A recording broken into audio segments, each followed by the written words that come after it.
Good evening and welcome to the March 7th meeting of the Falmouth Zoning Board of Appeals here at the Herman Room at the Town Library. We'll be calling this meeting to order. I'll ask the public to please silence their cell phones, and I'll introduce the board at this time.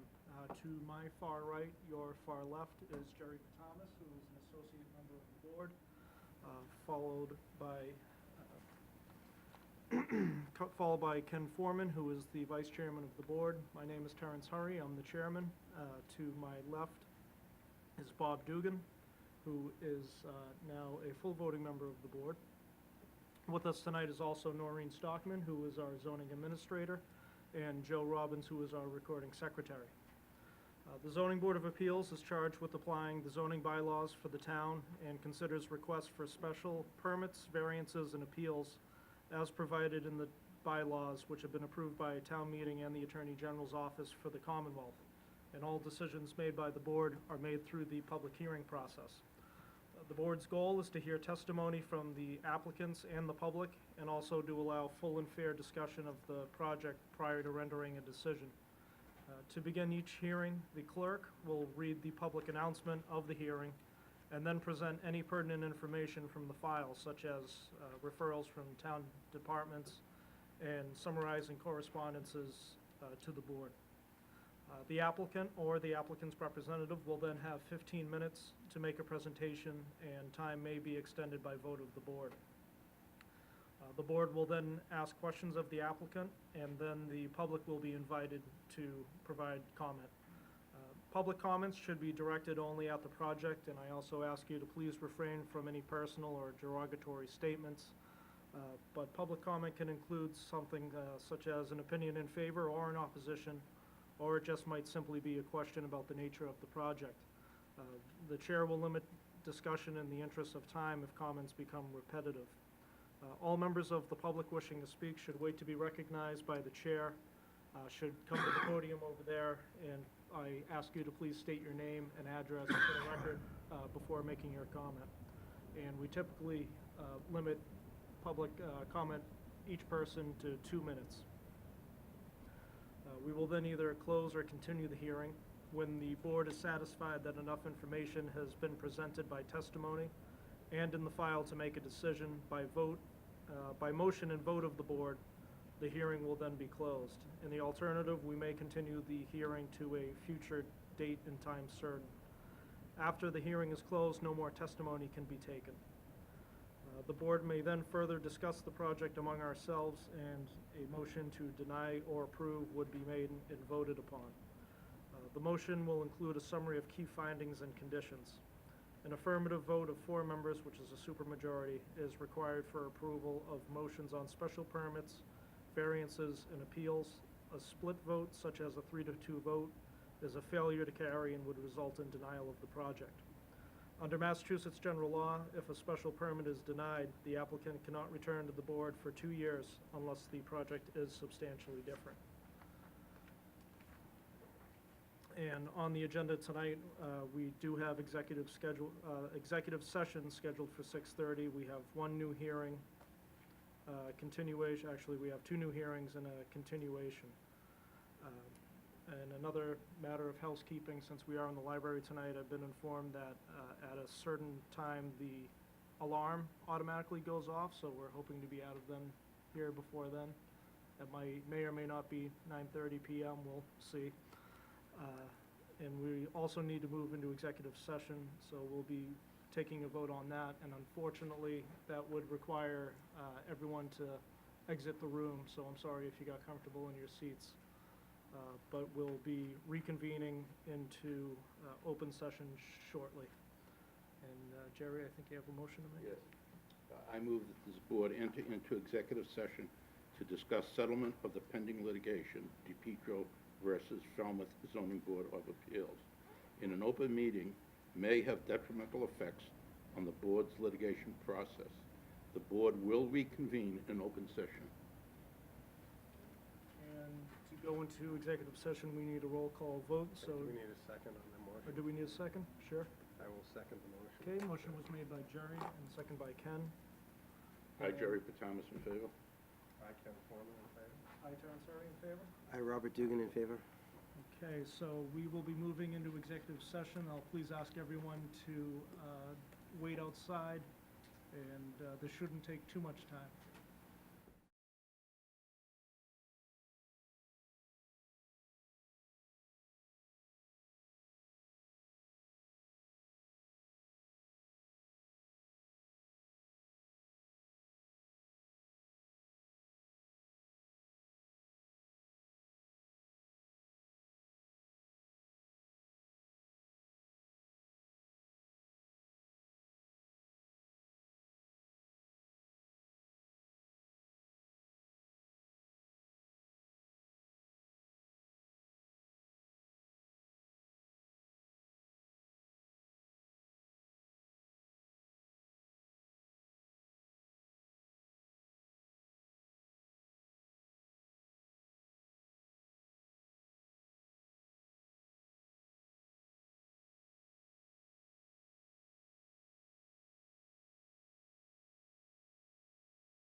that we had to kick you out for a few minutes there, but those are the rules of executive session.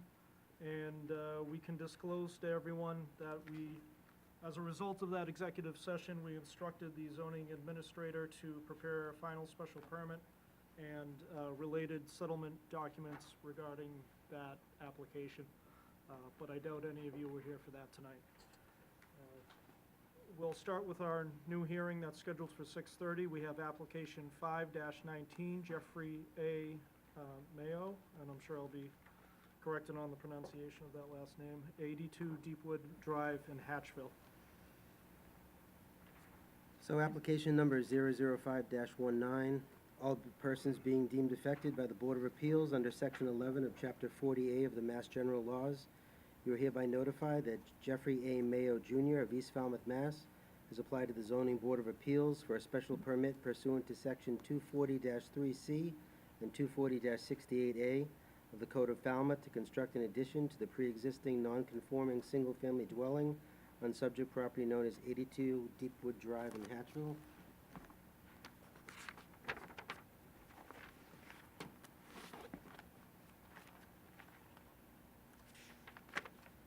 For referrals, Concom, no comment. Health Department, applicant shows a new septic system being proposed for 4 bedrooms, which would be adequate for the proposed project. Applicant still needs to obtain a permit from Health to install the new septic system.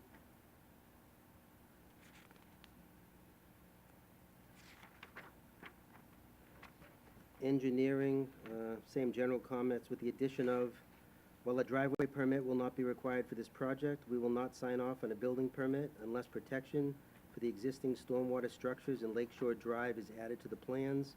Silt sacks at a minimum will be required. A portion of this site discharges stormwater runoff into the public ways of Deepwood Drive and Lakeshore Drive, with impervious roof area being added. Dry wells, rain garden, or other stormwater measure is required to mitigate stormwater runoff. Fire Department, no comment. Assessors includes lots 27K and 28K. Water Department, house has existing 1-inch service. Planning, no comment. And no letters in support or opposition.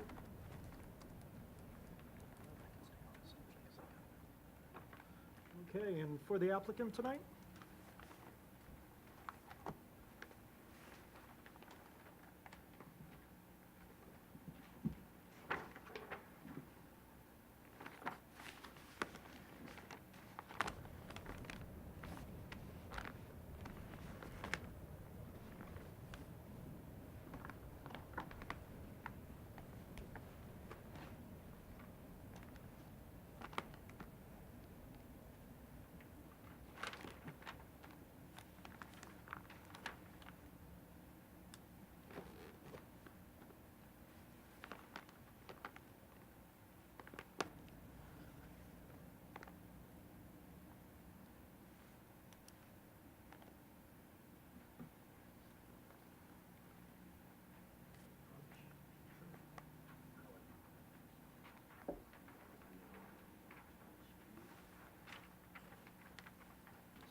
Joe, I should just say that Bob's being appointed for clerk tonight. I know I didn't say it yet.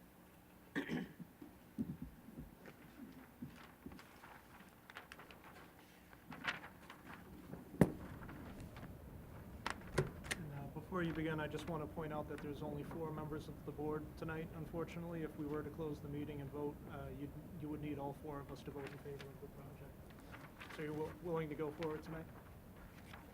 Thank you. So good evening, my name is Patrick Roach from Holmes & McGrath. We are representing the applicant, Jeffrey Mayo. As stated, the property is located at 82 Deepwood Drive, and we are requesting a special permit for a proposed addition. The property has been of record since the 1940s and has been developed as a single-family dwelling since the 1960s. The existing house is pre-existing non-conforming. under the zoning bylaw 24068A, and it does require a 25-foot setback from the sideline of Deepwood Drive. Currently, the nonconformity is 10.9 at this corner of the house, right in here. We are proposing the addition on the north side, and which would be 17.8 feet back from the sideline of Deepwood Drive. So we're not proposing the addition to be any more non-conforming than what exists. The building height is, the ridge height, proposed ridge height for the addition is going to be approximately 8.5 inches lower than the existing ridge line, which is, so it'd be 17 feet high. There's, the lot coverage will increase from 11.1 to 16.1, which is less than the allowable 20%. And the lot coverage by structure, paving, and parking will increase from 15.6 to 20.4, again, less than the maximum allowable of 40%.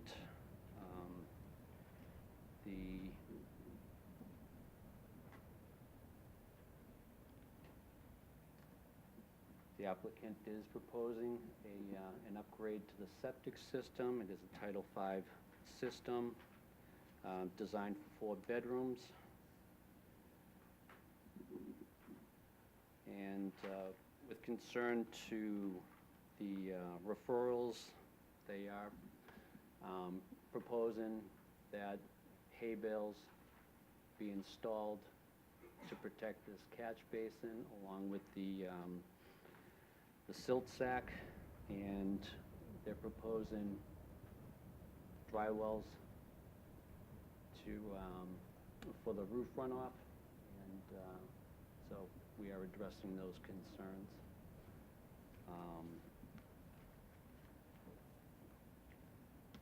So in closing,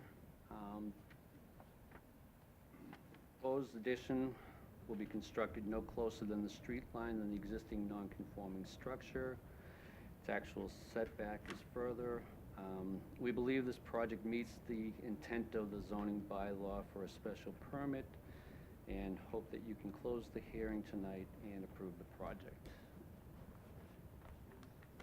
Thank you. See you later. Bob, do you want to start us off with questions? Is there a basement proposed under the addition? There is. Any finished space with that? Jeffrey, Any finished space in the basement that's proposed? And we'd ask you to just come yeah, up please. and... Jeff Mail, 82 Deepwood Drive, the homeowner of this project. So on the basement proposed under the addition, is that storage only, or are you? Yes, storage only. Yeah, if I may add, it is a single-family dwelling. There's no change in use. It's going to remain a single-family dwelling. That's all I have. Ken, any questions? So in summary, you're going from 3 to 4 bedrooms, is that right? Yes. And you're upgrading the septic as necessary? Correct. Okay. There's 2 cesspools. They're abandoning those and installing a Title V system. Ridge height on that addition is comparable to ridge height on the rest of the house? It's actually lower by 8.5 inches. Jerry, any questions? No question.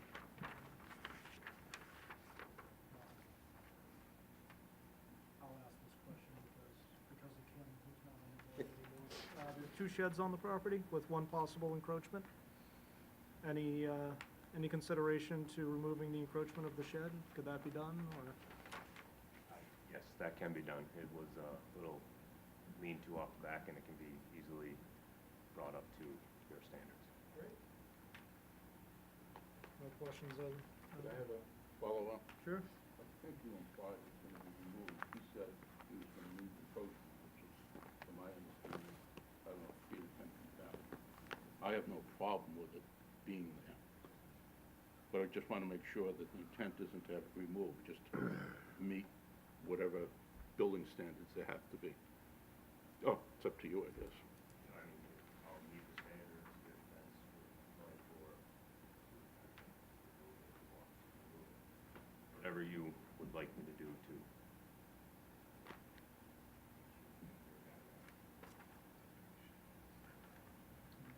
Mr. Chairman, I don't think he's well below it, I can't. No, he is below, I was just noticing the encroachment, So that's it all. was a shed, and I put a small little roof just for some storage, some shed tools, and gardening tools off the back of it, that's all it really.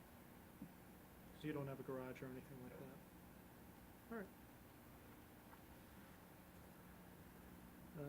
Any other questions from the board? Okay, we'll turn it to public comment. Any questions, comments, concerns regarding this project? Any members of the public out there here tonight? Seeing none. Back to the board. What would be the board's pleasure? I'd be happy to make a motion that we close. Second? Motion to close by Ken and second by Bob. All those in favor? Aye. Okay. How would you like to proceed? I would move that we approve this. Second by Bob. Moving on to findings. No increase in non-conformity, front yard setback was the issue. Going from 3 to 4 bedrooms, improved septic, well below allowable lot coverage and building height. So this increases the usability, I guess, of the property. Sure.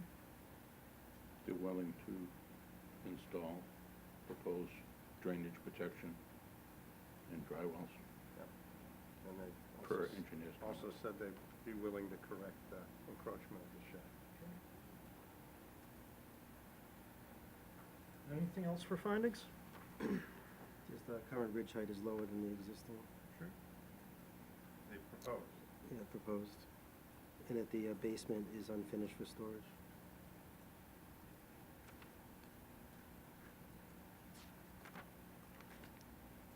Okay. And as Needs per, 240, 216? Not substantially more detrimental. so then, for conditions, I think we should say, as per plans, except that we would like the shed to be moved.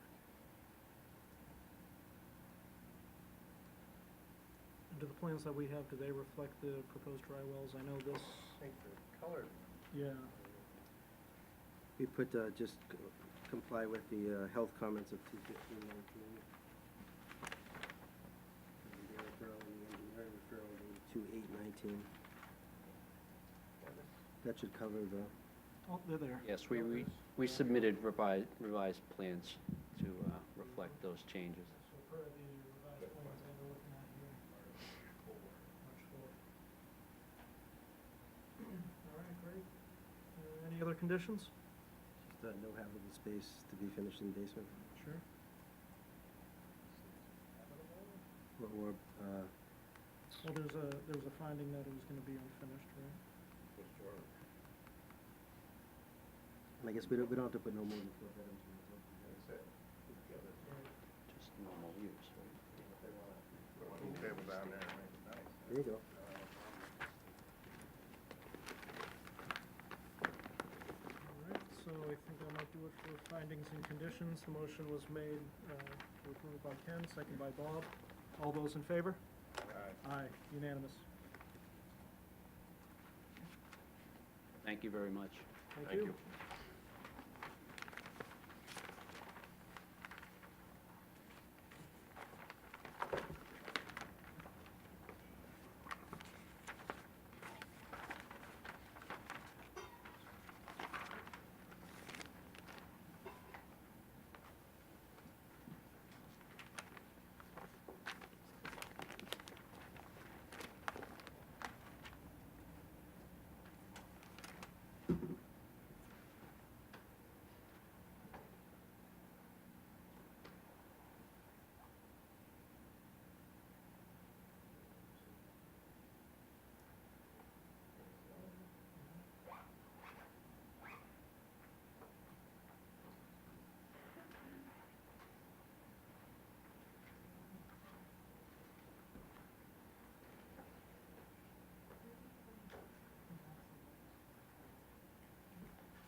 So that brings us to our next hearing of the night, continuation of 115-18, Woods Hole Partners LLC, 533 Woods Hole Road in Woods Hole.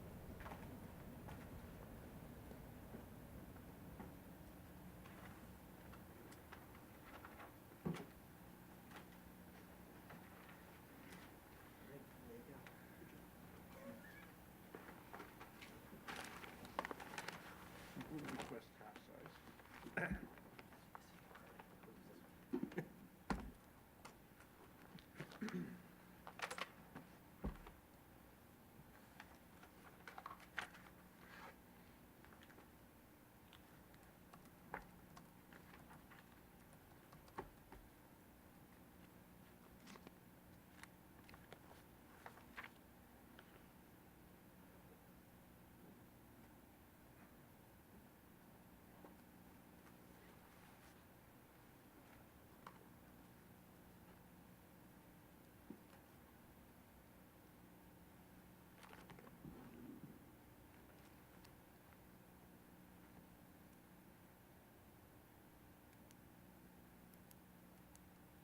Waiting for you to recognize him.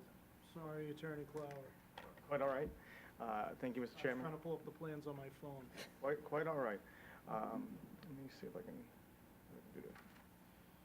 Still trying to.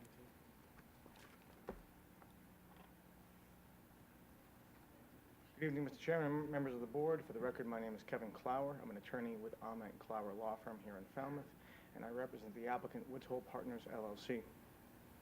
I'm here tonight with my partner Bob Ament, as well as Mark Bogosian of Woods Hole Partners and Matt Costa of Cape and Islands Engineering. Before I begin, I want to make a note that we do realize the board is 4 members tonight, and we spoke with Ms. Stockman earlier today about the relatively new policy that a member who misses a board, Mr. Van Kuren, who was here at the last hearing, can in fact catch up on the materials that were presented and still vote at the following hearing.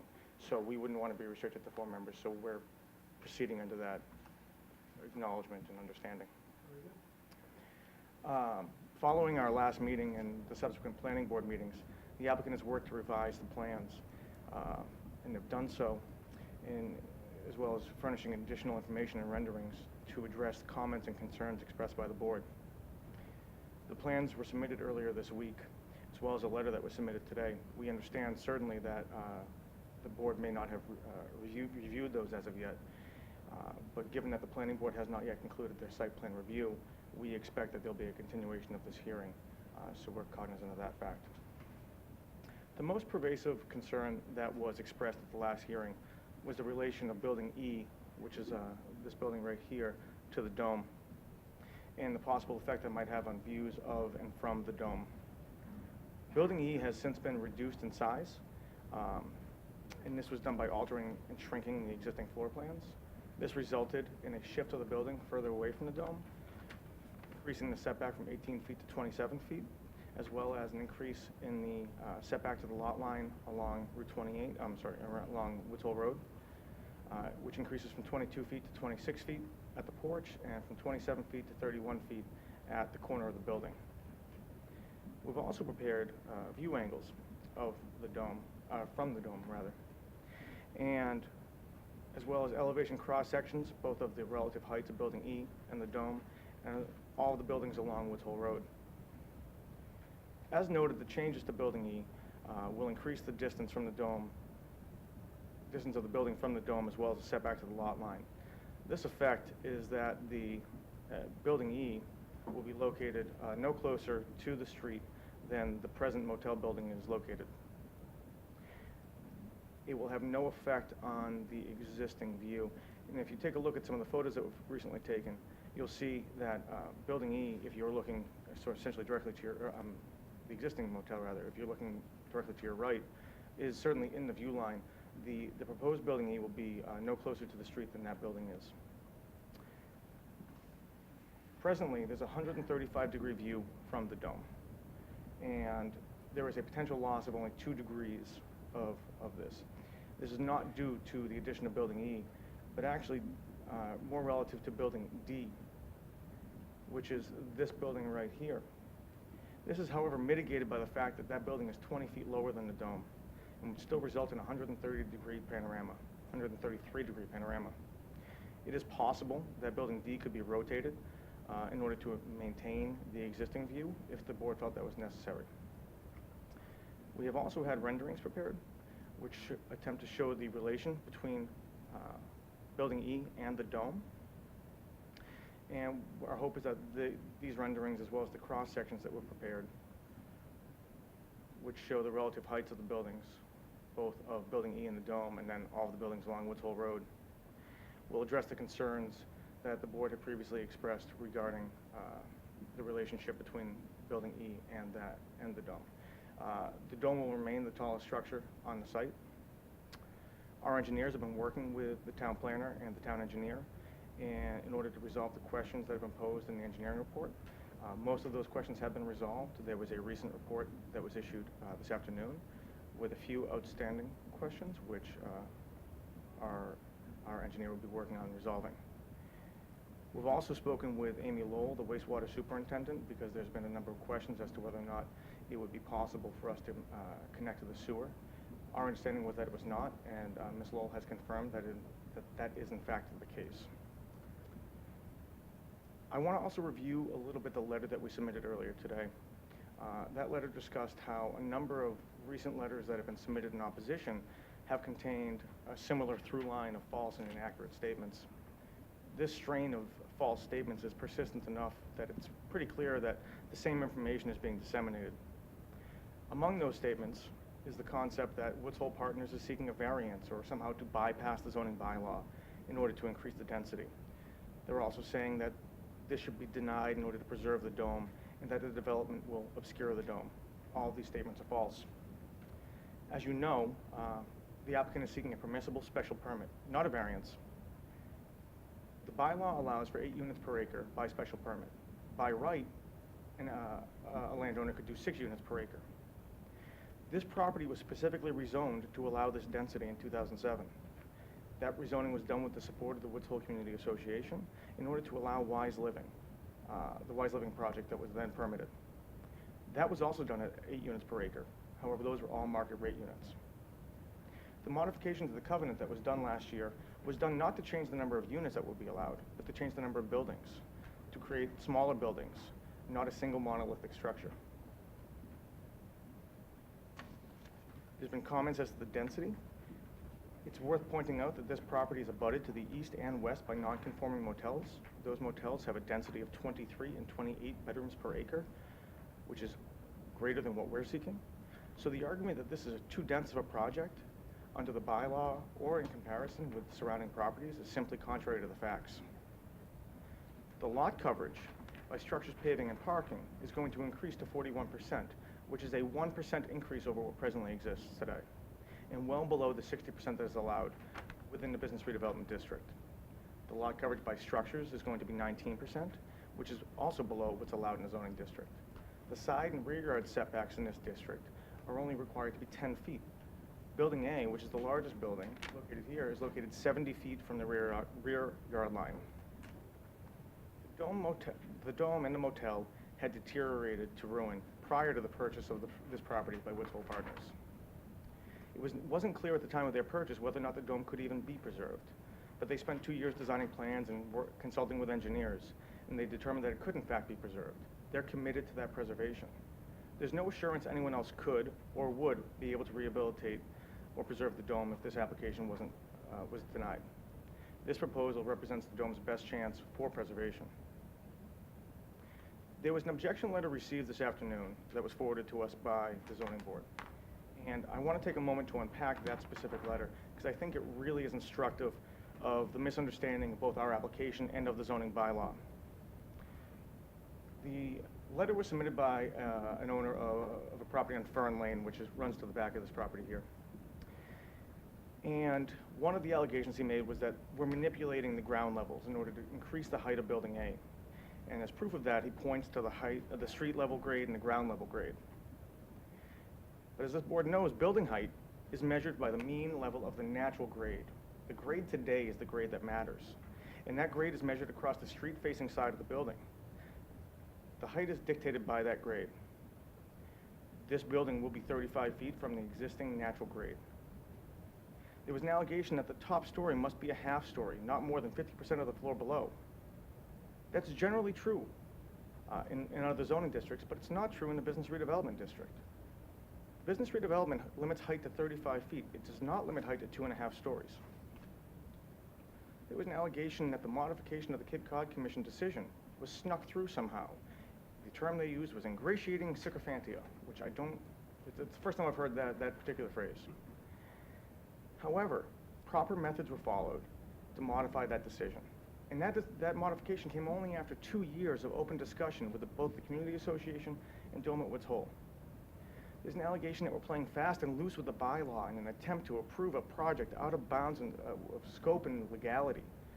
To the contrary, we're fully within the parameters of the bylaw, bearing in mind that this property was rezoned specifically for this type of density. It was previously approved on a larger scale. As I noted at the last hearing, the Wise Living project had overall gross floor area of 160,000 square feet. What we're proposing is 22% smaller at 125,000 square feet. Putting aside the unwarranted and inaccurate personal attacks made in the letter closed by asking this board to disregard the bylaw. Not only is that not what you can do, it's not what you should do. You're tasked with considering the application within the scopes of the bylaw. I believe that the submitted plans and renderings should address most of the questions and concerns that have been raised by the board. There's been a considerable amount of thought and discussion over these plans, and we believe this constitutes a more than appropriate development for the site that will provide benefit to the neighborhood and to the town. I, along with other members of our team, would be happy to address any questions that you may have at this time. Thank you, Attorney Flower. Jerry, do you want to start us off? Yeah, I make note of the ability of the Mass Historic Commission to approve a condition, which should be part of our conditions if we approve the project. What is your timeline for going to them and also the local historic commission, which I guess gives a certificate of adequacy or Certificate of appropriateness. appropriateness? So we've been speaking with the Massachusetts Historical Commission, and they've essentially said get the local permitting and then come back, which means planning board, zoning, and local historic. But that would mean we have to, if we went forward, say, we're issuing a special permit subject to the conditions of a future action, namely whatever those So conditions. we'll be required to put a preservation restriction on the property. That's been clear from day one. But other than that, there'll be, Primarily procedural, I guess we'll cross that bridge when we get to it. Anything else, Jerry? No. Ken? Yeah, could you go into a little more depth on how the business redevelopment criteria for the third story differ from the Sure. standard criteria? If you- Where exactly? Bob, man?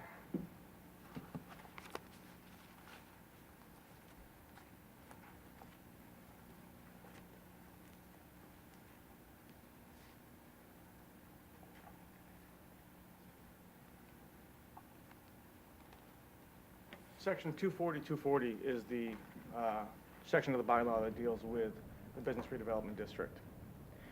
Under section H of that, subsection 5 states maximum building height 35 feet. There's no reference at all to limitation of stories. Now, the general bylaw, section I think it's 240-68, refers to a height limitation of 2.5 stories, not more than 50% of the floor below. However, this section in 240 sets out dimensional requirements which differ in many ways from the general provisions of the bylaw.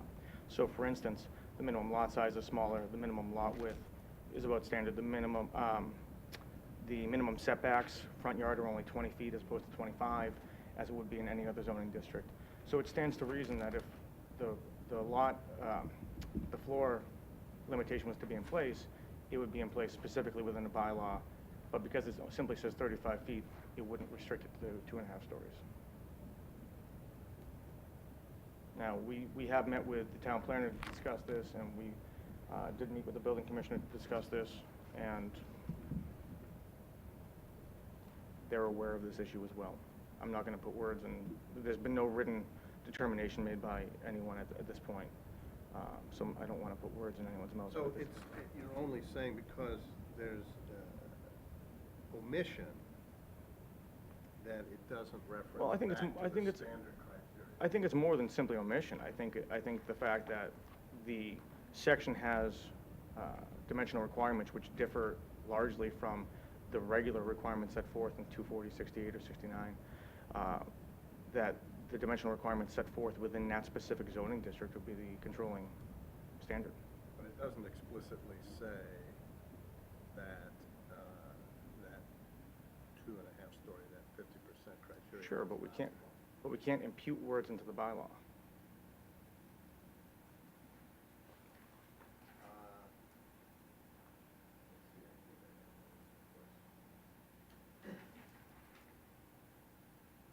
Yeah, you mentioned building E is smaller. By how much? I don't know the exact amount the building was reduced, but the floor plans were reduced on mostly on the interior, which allowed them to pull in the building a little bit and to pivot it so that it was able to move further away. And the height, the maximum height of that building is also 35? I believe so. Yes. Now, when you say these are the maximum heights, I noticed on the elevations, there's some towers. Ornamental. So it's measured to the... Are you sure they're ornamental, or are they the elevator? No, it's a facade. Those are facade cornices, essentially. It's measured to the ridge height. I just wonder. No, that's not the elevator. Okay, those do go above the ridge. I was wondering. Yep. I'm not a designer. It's something that certainly could be discussed, but I think that's something that they really like the look of and think adds a lot to the buildings. You are going above 35 of those, and the butters, some butters have expressed concern about impact factor. But you know, I think it's worth noting that the building height is measured to the ridge height.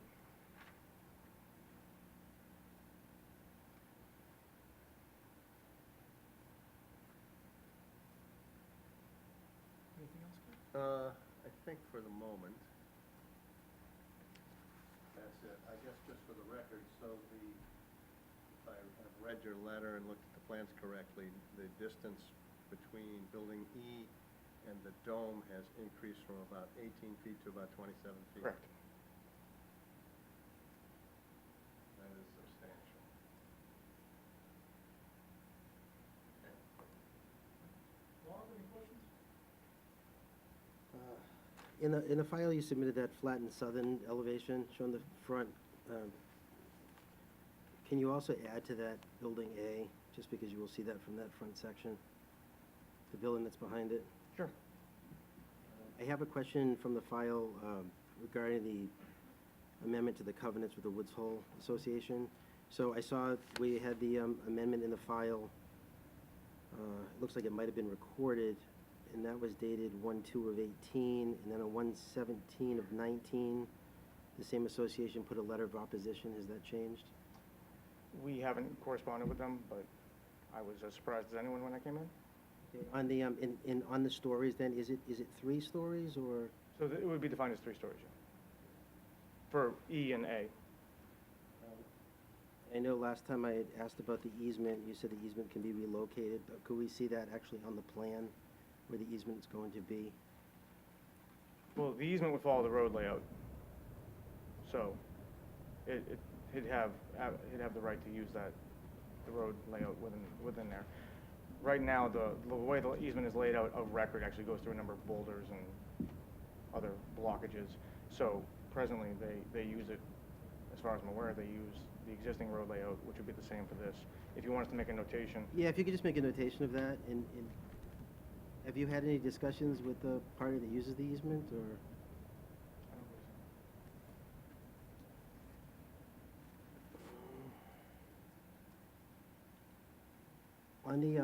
On the buildings themselves, do they need any kind of, like in back, the building back has the parking on that first level? Is there any kind of center supports or anything that need to be in there? I didn't see any on the plan. I mean, there's been structural engineering that's done to them. I don't know the exact, So if any supports are on the plan that would affect the parking structure at all, if you could just put those in sure. there. I don't believe there's any supports that would affect the parking layout.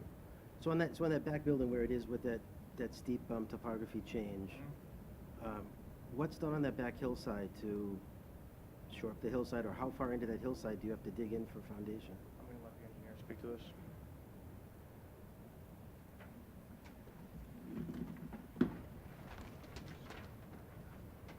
Thank you, Matt Costa, Cape and Islands Engineering.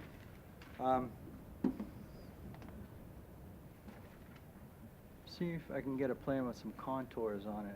If they're, Scroll down.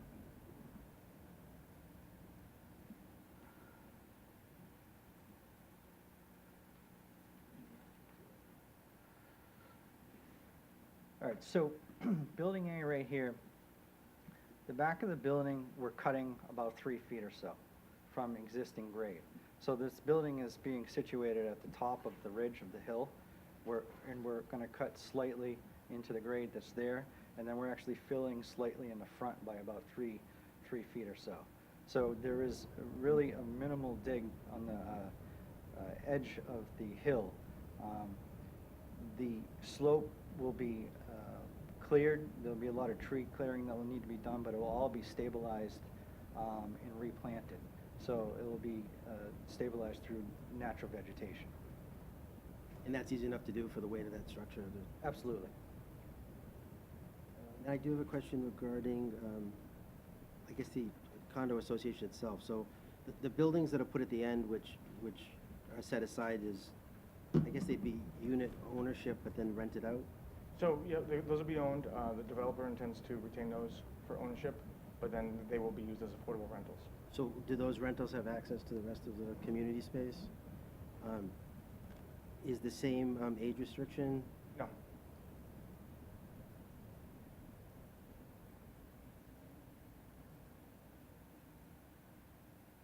I don't remember the first meeting, but what's the reasoning for pushing those so far back into the complex if they're part of the I'm gonna let Bob speak to this.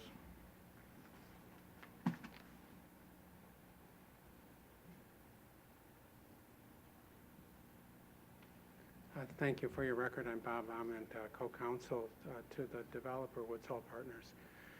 We answered that question at length at the planning board, and I think it was a pretty good answer, and I'll try to repeat what we said there. First of all, affordable housing is not required by zoning on this project.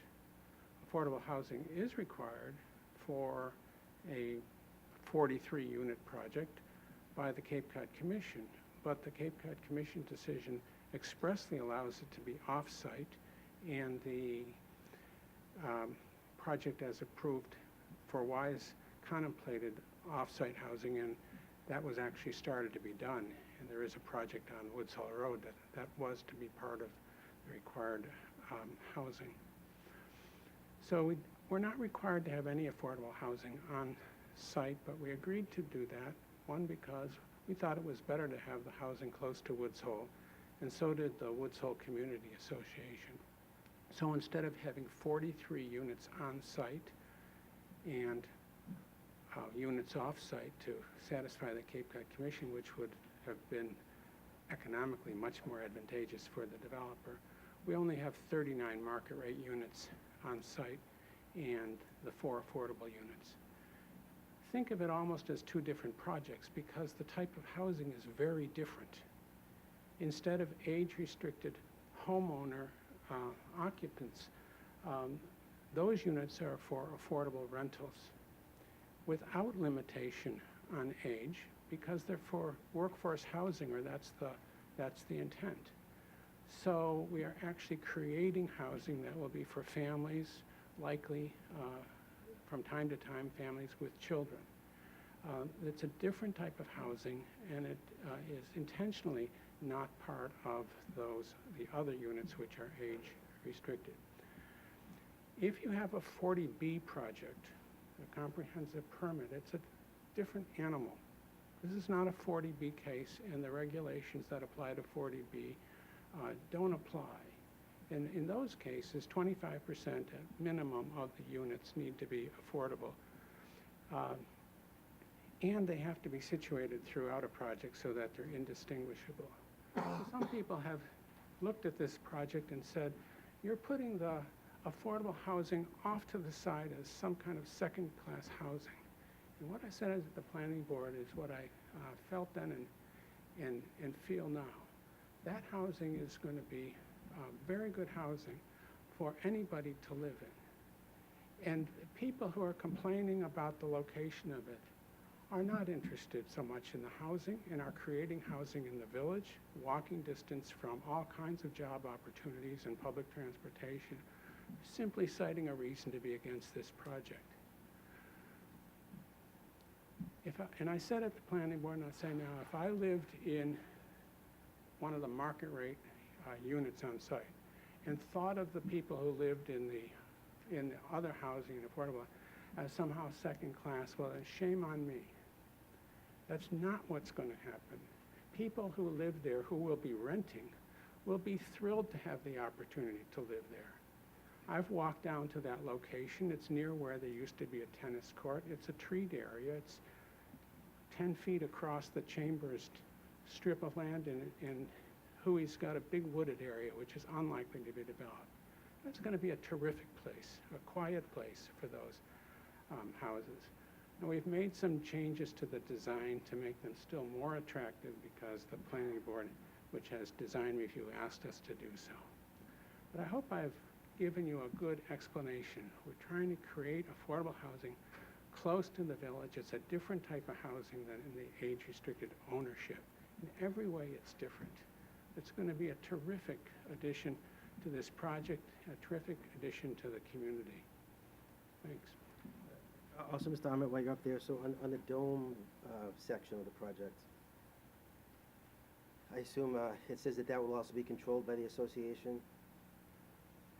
Yes, but the controls will all be subject to regulatory requirements. And let me just back on the affordable housing just for a second. You know, your zoning bylaw has provisions that will apply specifically to units approved as affordable housing. Those units are going to have to be, by your decision and by the terms of the zoning bylaw, eligible for listing on the state housing inventories, subsidized housing inventory. We will have a bunch of requirements to comply with. People said, how is it going to be controlled? How will we know it will be affordable? Fact is, we have to comply with all kinds of regulations for how those will be rented. The same is true with regard to the dome.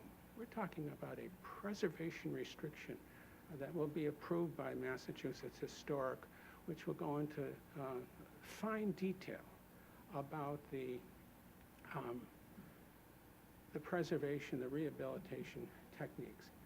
Now, in the decisions that were issued in 2008 and in 2009, we had the same issues, and the details are not in that decision. What's required is following the proper protocol once the zoning approvals are completed. Much detail with historic preservationists and engineers will go into, and I think virtually every piece of the building is going to be examined and determined if it can be used or how it will be replaced and examined. We don't have all of the preservation answers. What we've determined is that the building can and must be preserved, and it has to be done to the standards of the federal government, the state government, and the local historical commission. And those requirements also are set forth in the Cape Cod Commission decision, and they can be referenced in your decision. We have to have a preservation restriction accepted by the state. The Cape Cod Commission decision also requires a maintenance plan.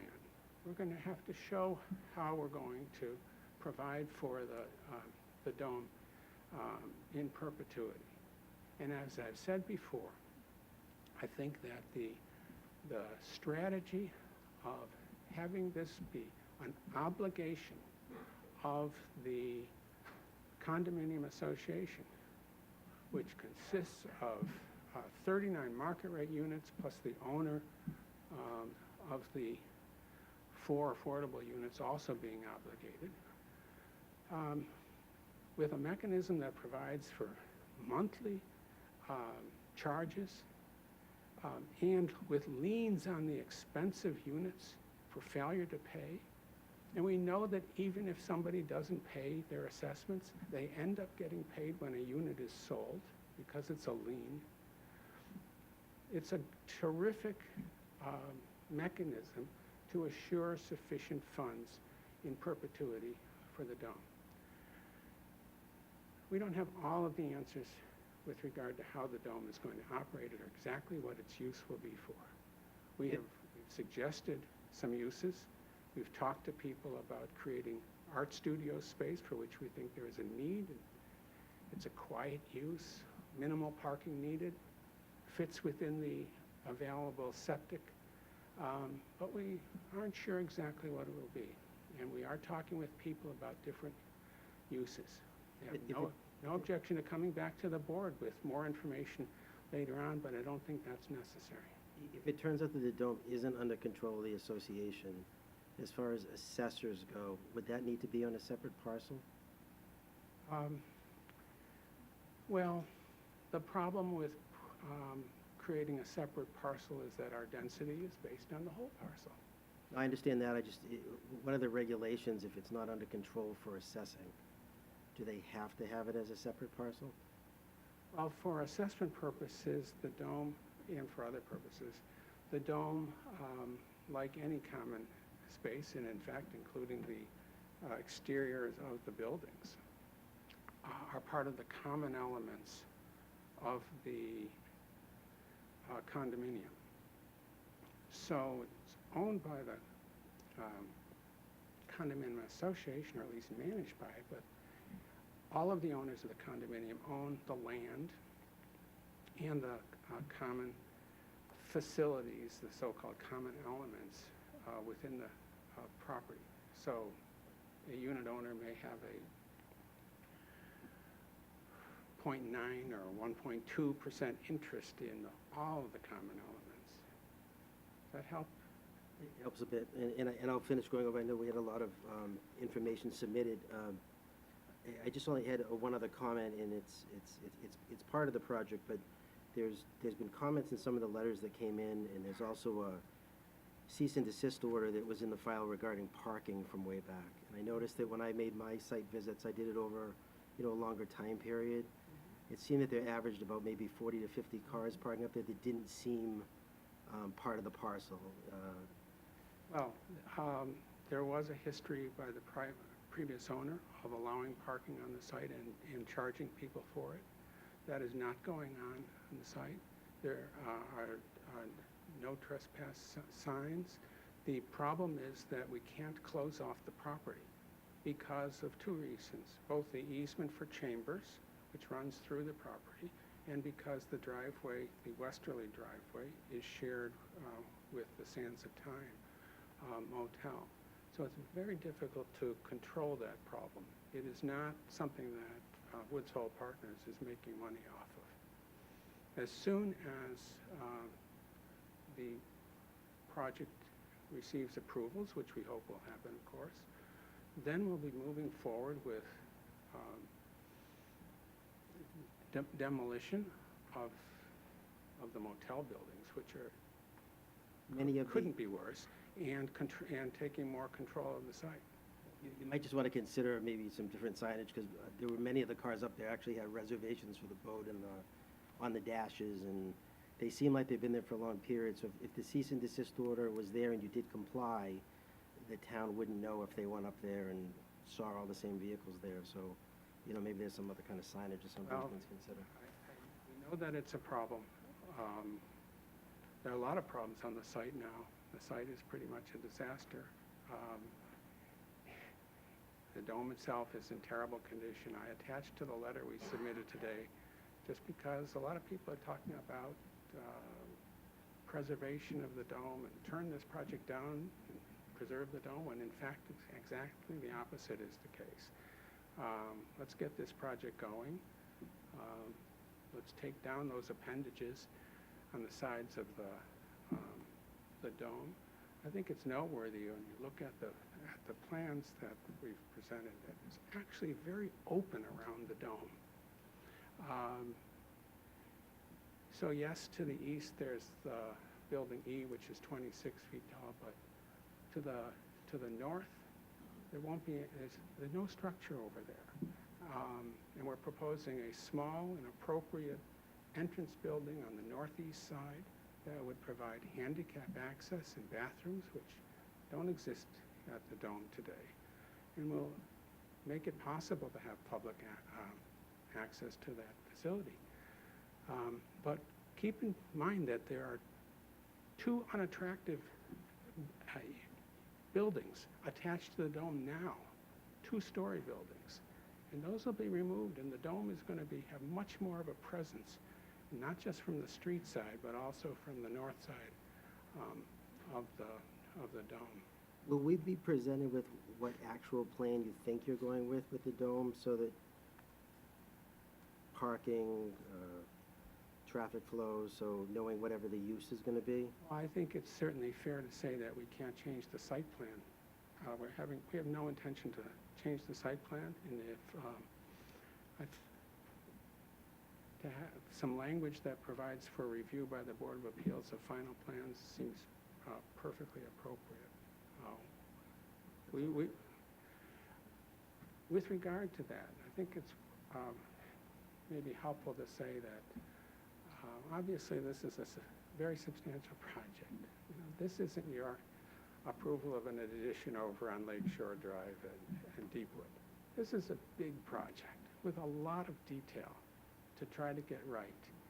And I would hope that when you have all of the information you have, that you wouldn't close the hearing to have your discussion.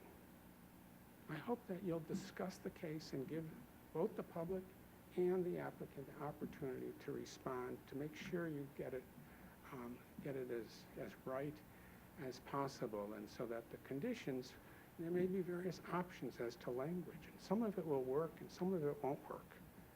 And we have a guide from an extensive decision that was issued in 2009, but this is a different project. And I think that what I'm suggesting is there has to be some working together with the board to get this right. Ultimately, you'll make the decision, but I would urge you not to feel you need to make a decision that after it's closed and we don't have an opportunity to say this works, this doesn't work. If you want to see the condominium documents, let's talk about what that language is going to say. If you want to see particular elements of the preservation restriction, again, let's see what that language says and make sure it's going to work. Just one final question. You mentioned it's very hard to control access to the site because it does border the other hotels. So You can't close off the entrances, right? So if this project is built as planned, how will you control the other site for using this area? Well, first of all, there is a shared easement, and it's worked fine over the years, although there hasn't been much motel or restaurant traffic on the property for 15 years or so. But there is a shared driveway with Sands of Time, and that will continue to be. Sands of Time, just like the Treehouse Lodge on the other side of the property, have both issued letters of support for this project. So both of those business motel abutters. And as far as the easterly driveway, the curb cut, that will be an easement area for Chambers. But you know, when there's 43 residences on the site, I think that all the parking is going to be dedicated. I don't think we're going to have any problem with people illegally parking there, because there are going to be a lot of people anxious to stop it. I just don't see that happening at all. All right, thank you. Yep, thanks. Attorney Alvarez, Attorney Potter, with regard to 240, the Business Redevelopment District in Section A, it states in part that The redevelopment fosters pedestrian-friendly streetscapes, and further goes on to state that the district also relaxes front, side, and rear setbacks to encourage sidewalk development and pedestrian-friendly storefronts. Bearing in mind that this is essentially the gateway to Woods Hole Village, can you comment on how the streetscape itself, that area of the proposed project, how that's being improved? Sure, well, one thing to point out is that the developer is agreeable, because the planning board has said that we need to do it, to reconstructing the sidewalk all along the property, which is 570 feet of sidewalk. About that, the whole property frontage is 590 feet, and includes 2 curb cuts, so we would be turning what's now an overgrown 2.5-foot wide curb cut into a 5-foot wide curb cut with ADA appropriate ramps at each of the driveways. We're also going to connect the interior sidewalk system to that street sidewalk below the dome. The sidewalk areas and any paths created on the property, by the way, are going to be open to the public. We agreed with the Woods Hole Community Association to that as part of the covenant. Extensive landscaping will be done throughout. You saw one rendering of the dome with a wildflower field in front of it. There's also extensive landscaping that has been submitted to the Cape Cod Commission. They were particularly concerned about the landscaping in front of proposed buildings B and D closest to the street, to make sure that the parking areas there would be screened from the street. Over the years, the slope from the street up to the dome has become so overgrown that you hardly noticed, almost couldn't see the dome except up the driveway. That's been cleared, and although some of that area, much of that slope is under the control of the State Department of Transportation, the goal is to make that an extremely attractive forefront, if you will, to the dome, and the dome will be the backdrop of a landscaped area. When you consider the decrepit condition of the property now, the most amazing view is when you're standing on the sidewalk across from the buildings closest to the westerly driveway and look up through the building. You look through the building to the sky. The roof has collapsed, and you can see that. I mean, right now, this streetscape is a disaster. When we think about this project and the improvements that are going to be made compared to the current conditions, not compared to what somebody thinks the ideal is. That's not the standard. The standard that the Board of Appeals has is, do the benefits of this project exceed the detriments? And it's actually, do the detriments exceed the benefits? There is no question that from where we are at, this project will vastly improve the property and vastly benefit the community. And to be specific in answering your question, yeah, the streetscape is going to be greatly improved. It was hard to traverse during my few site visits there, so that's good to hear. Does anyone else have any other questions, any follow-up questions? I have one more. So the redevelopment bylaw specifies that parking be located behind the front facade of the building.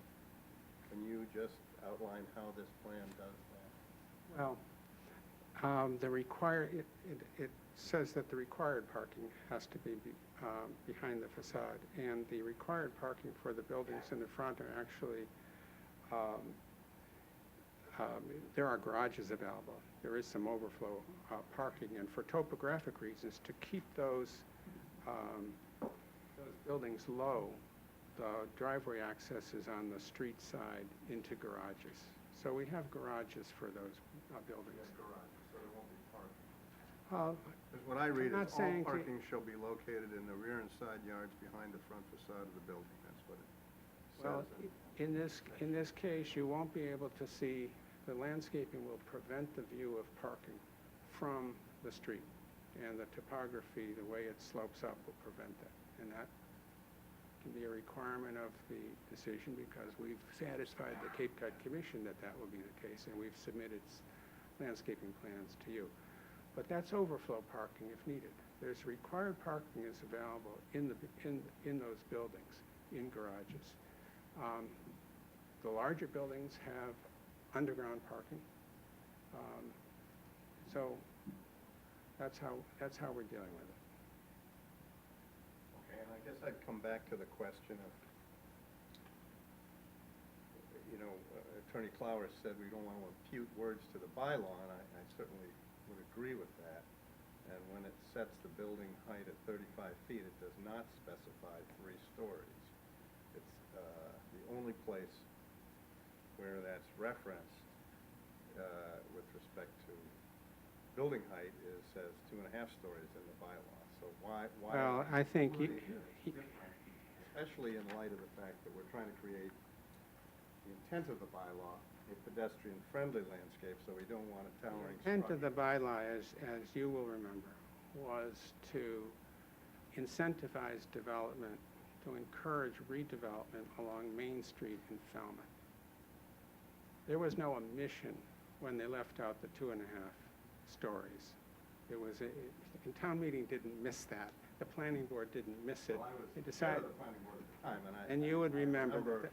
Vividly, the intent was to reduce number of curb cuts, to get parking behind Sure. buildings, to create, as it says, And there wasn't a at the limit. beginning of the bylaw, a pedestrian-friendly landscape. Right. Well, I don't think that whether if the building is 35 feet, it can be 35 feet, whether it's 2.5 stories or 3. And the 2.5, of course, means that a portion of the building essentially has a 3rd floor. That doesn't have anything to do with whether it's pedestrian-friendly. It may have something to do with, but we would argue that these buildings, which are well set back from the street and meet all the criteria for redevelopment of a property that cries out for redevelopment. It says, what is the height requirement in the business district, business redevelopment district? What's the limitation? There is no 2.5-story limitation. The limitation is 35 feet, period. It doesn't tell us, it's not trying to tell us what the design of the building should be.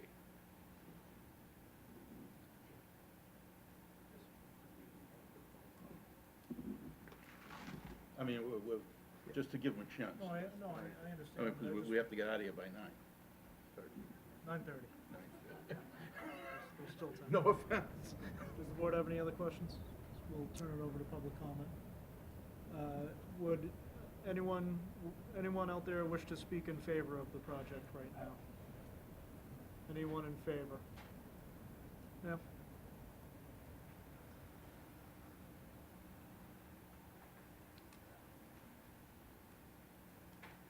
Hi, my name is Beth Colt. I'm a direct abutter with the property Treehouse Lodge next door to this project, and I would like to speak in favor of it. I'd say a couple things. First of all, I'm very grateful for the Woods Hole Community Association for spending well over a year talking with this developer and getting a number of really interesting concessions, which are considerable improvements, in my opinion, over what the Wise Living project would have been. The addition of the affordable housing is really significant to business development in Woods Hole, a place that is extremely hard. I live firsthand to hire people who can afford to live nearby. So I see this as a huge benefit. Also, the fact that the site will be open to people walking through. Sometimes communities like this end up gated or closed. And Woods Hole is a very transparent place where people wander through, and this particular space has been an important access for the streets above, including my property at Treehouse Lodge, to cross through in a more attractive way than walking along the sidewalk to get into the village. So I see that as a very significant positive. In addition, I think the developers' redevelopment of the sidewalk is actually a very big deal. It's a long piece of sidewalk. It's expensive to do that work. And that sidewalk is really too narrow in a space where buses are driving 45 miles an hour and trucks. I wish they were going slower, but they're not. So I see that as a huge positive. I would also note that the preservation of the dome and the money that will be spent preserving, improving what is, it's in a very difficult and dilapidated condition now, is significantly greater than what the prior developer had offered, which my understanding was zero. The prior project, which was approved, had zero funding associated with what would happen to the dome. And in this incarnation, we see a plan which economically allows for a preservation of what we've learned through this process as, a very important historic structure to Woods Hole. So for those reasons, I'm in favor. And it's been 10 years that this site has been sitting like this, and I think it's time to move forward. Thank you. Would anyone else wish to speak in favor? Sir? Yes?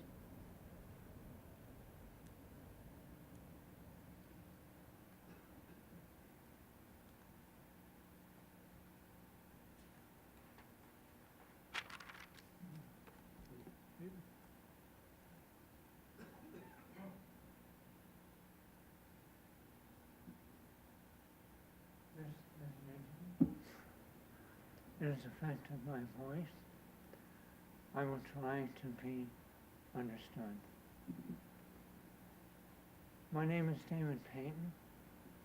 I'm a graduate of the Graduate School of Design, Special Programs at Harvard University in 1970 and 71. My studio head was one of the principals of geodesics there in Cambridge and was the principal engineer for the Biosphere Dome in Montreal. We have my constellation of friends are very pleased to hear that this corporation is going to pay attention to the dome. It is a challenge by belief at home.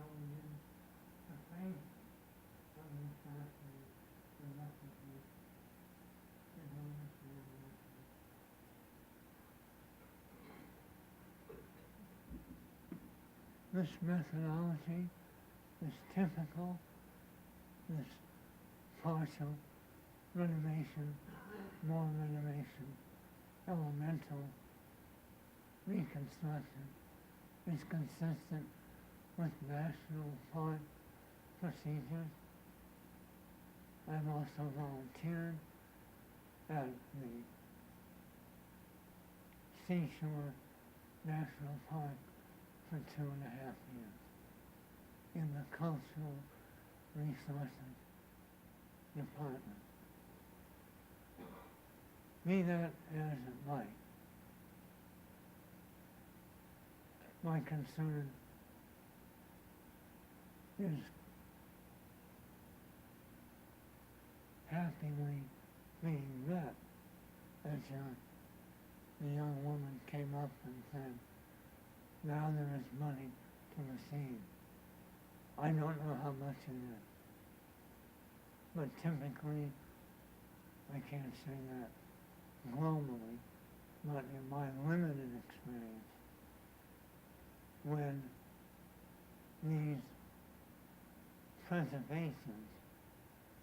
I don't use the word restoration at this time.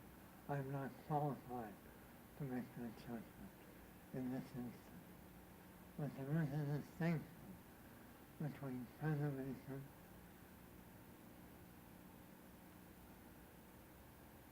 and renovation. Now, is there going to be extra for the machinery, materials, laborers, and vehicles to work on that site?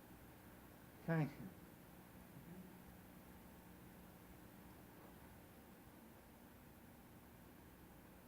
Anyone else wish to speak in favor of the project? Ma'am?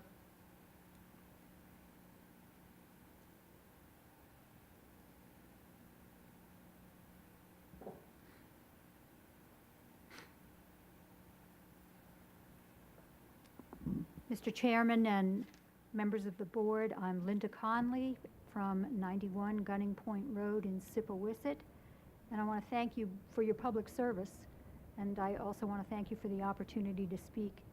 I want to go on record as being very much in favor of this project. I have been coming to Falmouth and to Woods Hole for almost 50 years. I know it's hard to believe, but it's true.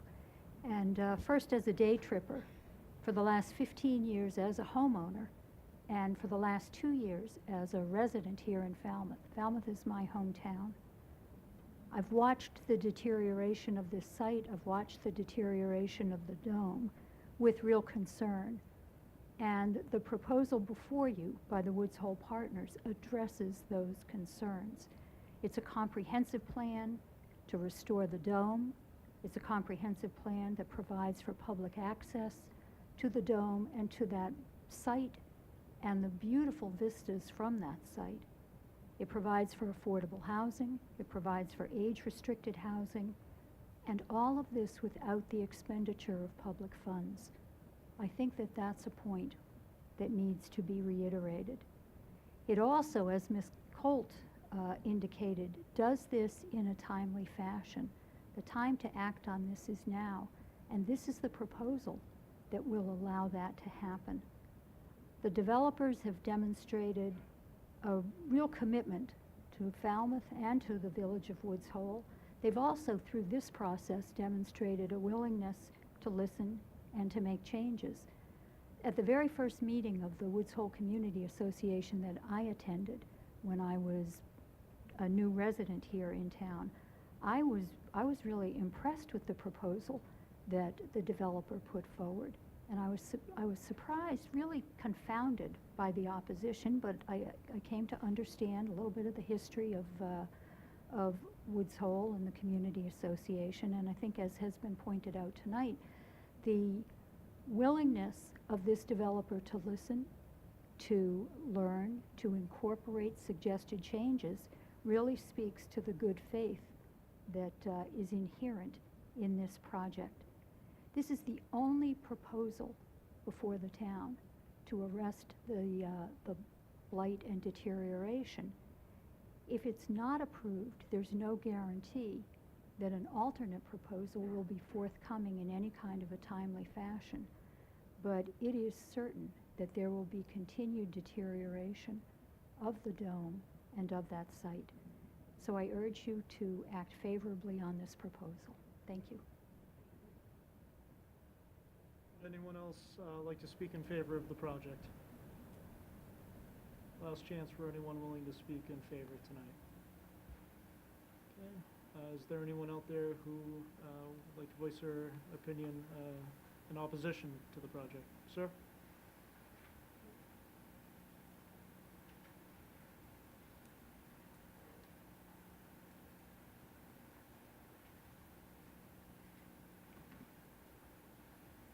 Michael Goldring, 44 Fern Lane.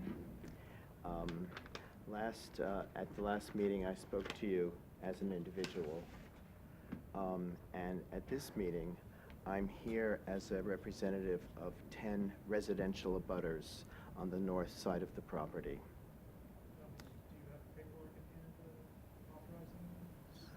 I was authorized by the zoning administrator to speak on their behalf. A letter will be coming in with their names and addresses. I have their names and addresses here. And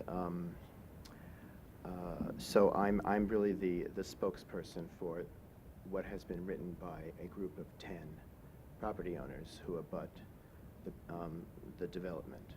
So I need to ask for a bit of extra time because I need to ask for up to 15 minutes, but I think it will be less. I have practiced the talk, so I know pretty close, so I will do my best. Do you have it typed out by any chance? Well, I do, yes. I'm reading. I'm going to basically be reading it verbatim. If you do, I strongly urge you to submit it so it's part of the record. Okay. And I strongly encourage you to hit the bullet points, because we couldn't afford you 15 minutes.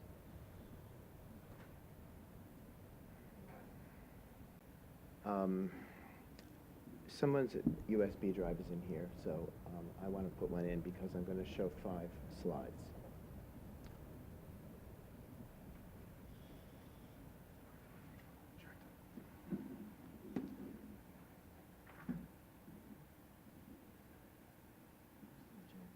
If you go down here usually, down at the...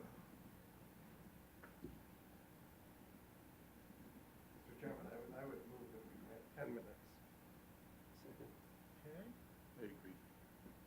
All those in favor? Aye. Okay. Sir, we'll grant you 10 minutes to address the issues. Okay. We'll give you a moment to Okay. All right. do everything. I'll put the slide up in a minute. I'm reading on behalf of the Fern Lane Abutters Group, 8 on Fern Lane, 2 on Harbor Hill Road. There has been much discussion of the 4 affordable housing units, the dome renovation and its relation to Building E and its appearance from the village. There has been little discussion of the substantial impact this project, particularly Building A, will have on the residential neighborhood that abuts the longest side of the property. 533 shares a property line with 7 single-family homes and impacts the viewshed of 6 other homes on Fern Lane and Harbor Hill. Given the deleterious effect this development will have on our properties, we wish to express our objections to the project. Further, as longtime Woods Hole residents, we also wish to state that the scale, architectural style, and density of the development are inappropriate to the area. This site at the gateway to the village should be in harmony with its existing surroundings. Building A, the largest structure proposed, contains 20 apartments, slightly over half the market rate units, on 3 levels and includes a full parking garage. The 4-story structure is 298 feet long, sitting at the crest of the hill that runs parallel to the north property line. This building will have a serious and substantial adverse effect on the houses on Fern Lane and Harbor Hill Road. Okay, I'm going to show 5 slides and try to get through them as quickly as possible. Okay, this first one is this is Longfellow's design showing the south-facing front elevation and west elevation of Building A. The notes in red are comments. You probably can't read them there, but you'll get a written submission. We would like to draw the board's attention to the fact that the front of the building is actually 37 feet above grade. The measurements of the height of the building are taken from the first floor, which is shown to be 2 feet above grade. In addition, a portion of the building is approximately 39 feet above grade.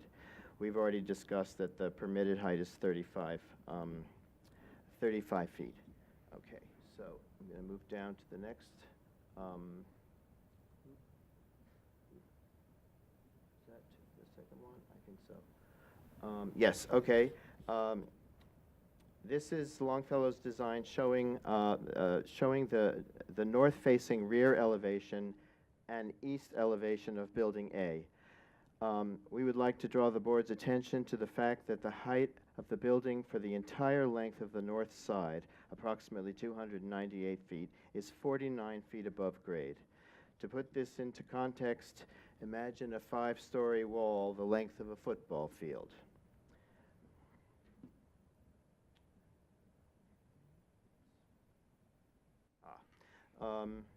This drawing is prepared by our group.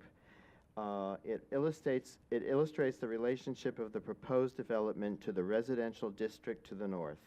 As you can see, Building A's massive bulk and siding, in addition to creating a 5-story, 298-foot wall at the crest of the hill, will at certain times of the year put a shadow in the adjoining properties and will always cause the hillside to be in shadow. So you'll have an opportunity. I have a printed version that I can give you that is actually easy to read. Okay, where's the next slide? Okay, all right. Slide 4. This drawing shows the site plan for the development with the adjoining properties. The numbered arrows are keyed to section drawings, and I would like to draw your attention to 2 of them. And the 5th slide. Okay. This drawing shows the 2 sections described on the prior slide. You can easily see that the majority of Building A is well above the 35 height limitation and dwarfs the houses to the north. The siting of proposed Building A raises a number of other serious concerns. The heavily wooded hillside currently serves as an effective buffer between the hotel site and the residential district. The dense woods with many mature trees provide a visual and acoustic screen. Currently, the hotel and parking lot are completely screened. The proposed development plan calls for complete deforestation of the hillside. The construction of Building A and regrading of the hillside will expose the soil and cause extensive erosion. Site maintenance during construction on a slope with this degree of incline is extraordinarily difficult. The potential for erosion with the resulting silt buildup at the low-lying areas at the base of the hill, some of which are on the adjoining properties, will create harmful conditions for the trees in these areas, likely resulting in further deforestation. A private home under construction on Harbor Hill Road deforested about an acre plus 2 years ago, creating erosion that damaged trees with silt runoff and drained all the way down to the stream in the oceanographic property that runs through a small margin into Eel Pond.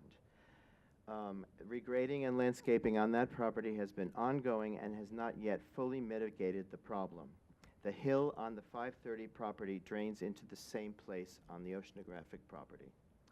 Further, when Building A is constructed as proposed, the hill behind it will be shaded, such that the proposed new trees shown in the development plans, all of which require either full sun or limited shade, will be unlikely to thrive. Of the 6 species of trees proposed, only 2 are considered to be fast growers. Consequently, reestablishment of this crucial buffer will be nearly impossible. We would like, oops, I think I'm doing good on time, right? I'll let you know. Okay. We would like to draw the board's attention to 2 prior zoning board decisions with respect to development on this site.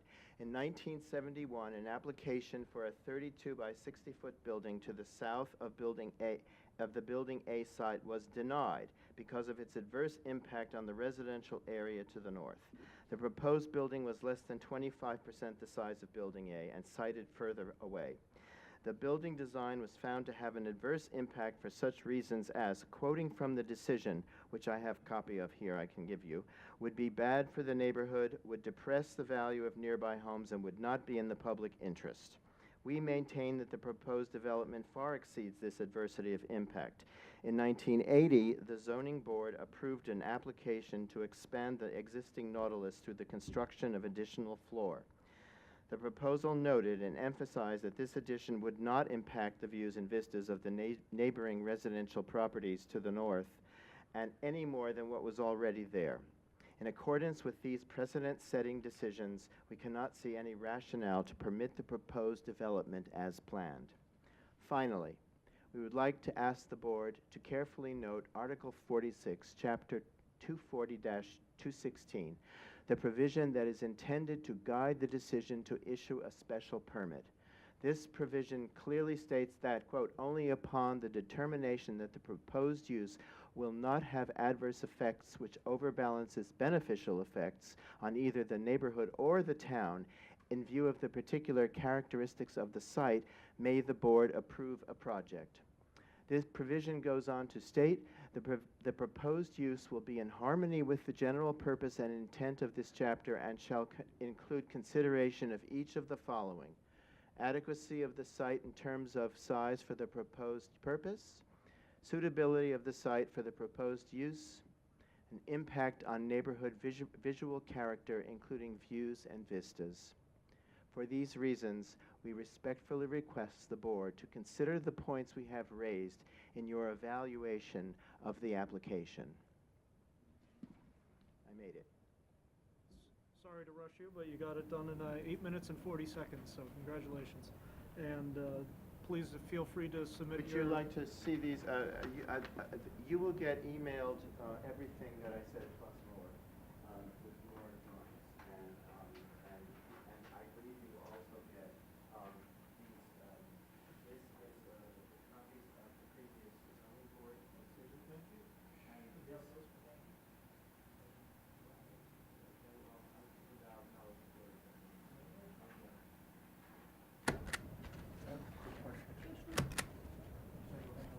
Please.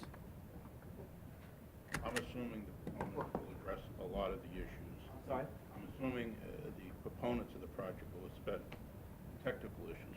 One of the things, I could be wrong, I don't think this board has any authority over views. It comes in front of us many times. If you have contrary information, it'd be worthwhile to submit. I know you did submit that. Have to go read in what context that was submitted. But that's a constant question in front of us. Yeah, It's I know. constant. Yep, I know. But there are other points in there that I think are Well, strongly taken. So how do I get out of here now to get this thing out of here? With that, and then, and then the eject. Where the eject is? Wait a minute.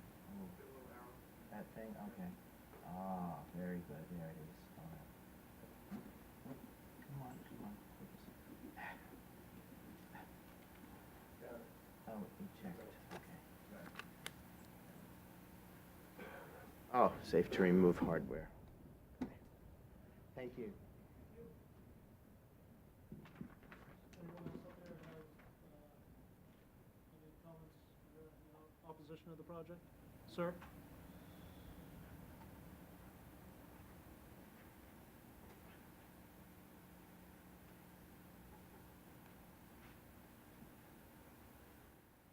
My name is Thomas Renshaw. I live at 58 Leslie Street in Woods Hole. I've lived in Woods Hole all my life, really, and I've watched this development on that property from the time when Gunnar Peterson bought that mansion house and started developing motels and everything. It's been a constant tug of war between the citizens and the business developers who wanted to go ahead with it.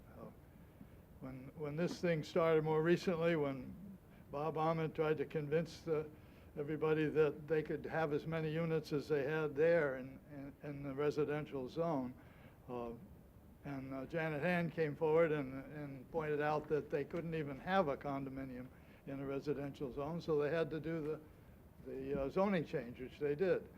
And that was all focused on the Wise Living Project. The zoning change that they got through was the most permissive in town. It was designed for East Main Street. It has a reasonable limit of number of, or a large limit of the number of units per acre, which I believe is 6, which would give you 30 units on that property. I believe that would be a pretty thriving thing, but you're being asked to increase that. And that's what the special permit is. To me, it's a little bit like, it's certainly, if not technically a variance, it's like a variance. And when you ask for a variance, you have to prove that there's hardship involved that justifies the granting of this extra work. I don't feel that's the case here. And I think that the density of 30 would be a very viable project, and I don't think there's the justification for increasing the development at the expense of the added stress on the community of that many people living on that site. So I ask you to deny the increase in density that's being asked for in this special permit. Thank you. Anyone else like to speak in opposition tonight? Sir, did you want to submit that letter? Sir? You have my word.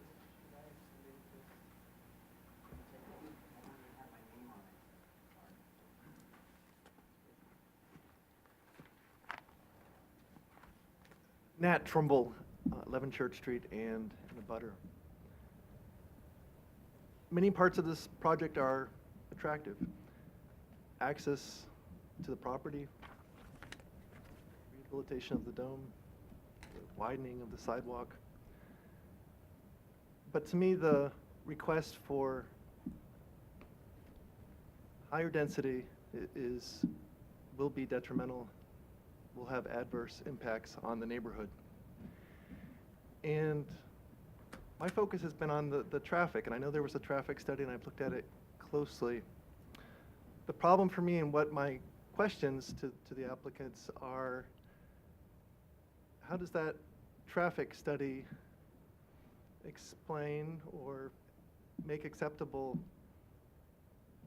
with the proposed increased density the problem of almost daily backing up of traffic that we've witnessed during the summer? Traffic almost on a daily basis, and you can ask the neighbors because several of them are here. Traffic backing up to Church Street, to Harbor Hill Lane, to Tenopska, even to the golf course. And of course, the proposed extra cars that would come along with the extra density seems to be a small amount of the overall traffic on Woods Hole Road. But this is truly a choke point, and for whatever reason, traffic has been backing up easily,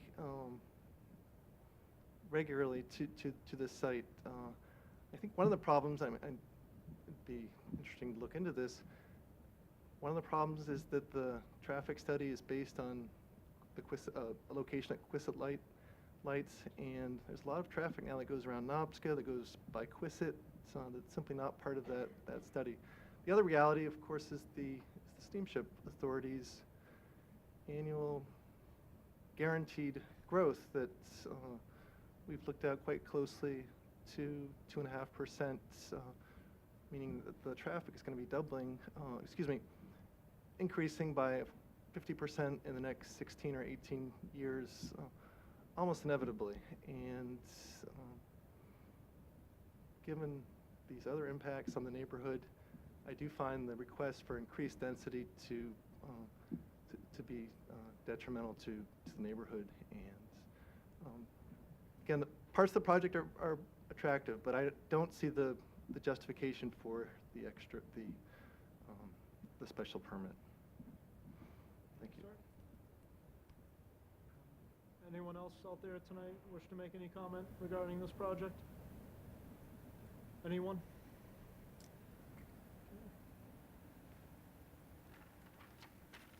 All right, last call, anyone with public comment, because we'll have to move along and be out of here shortly, and we have other things on the agenda. All right. Attorney Allen?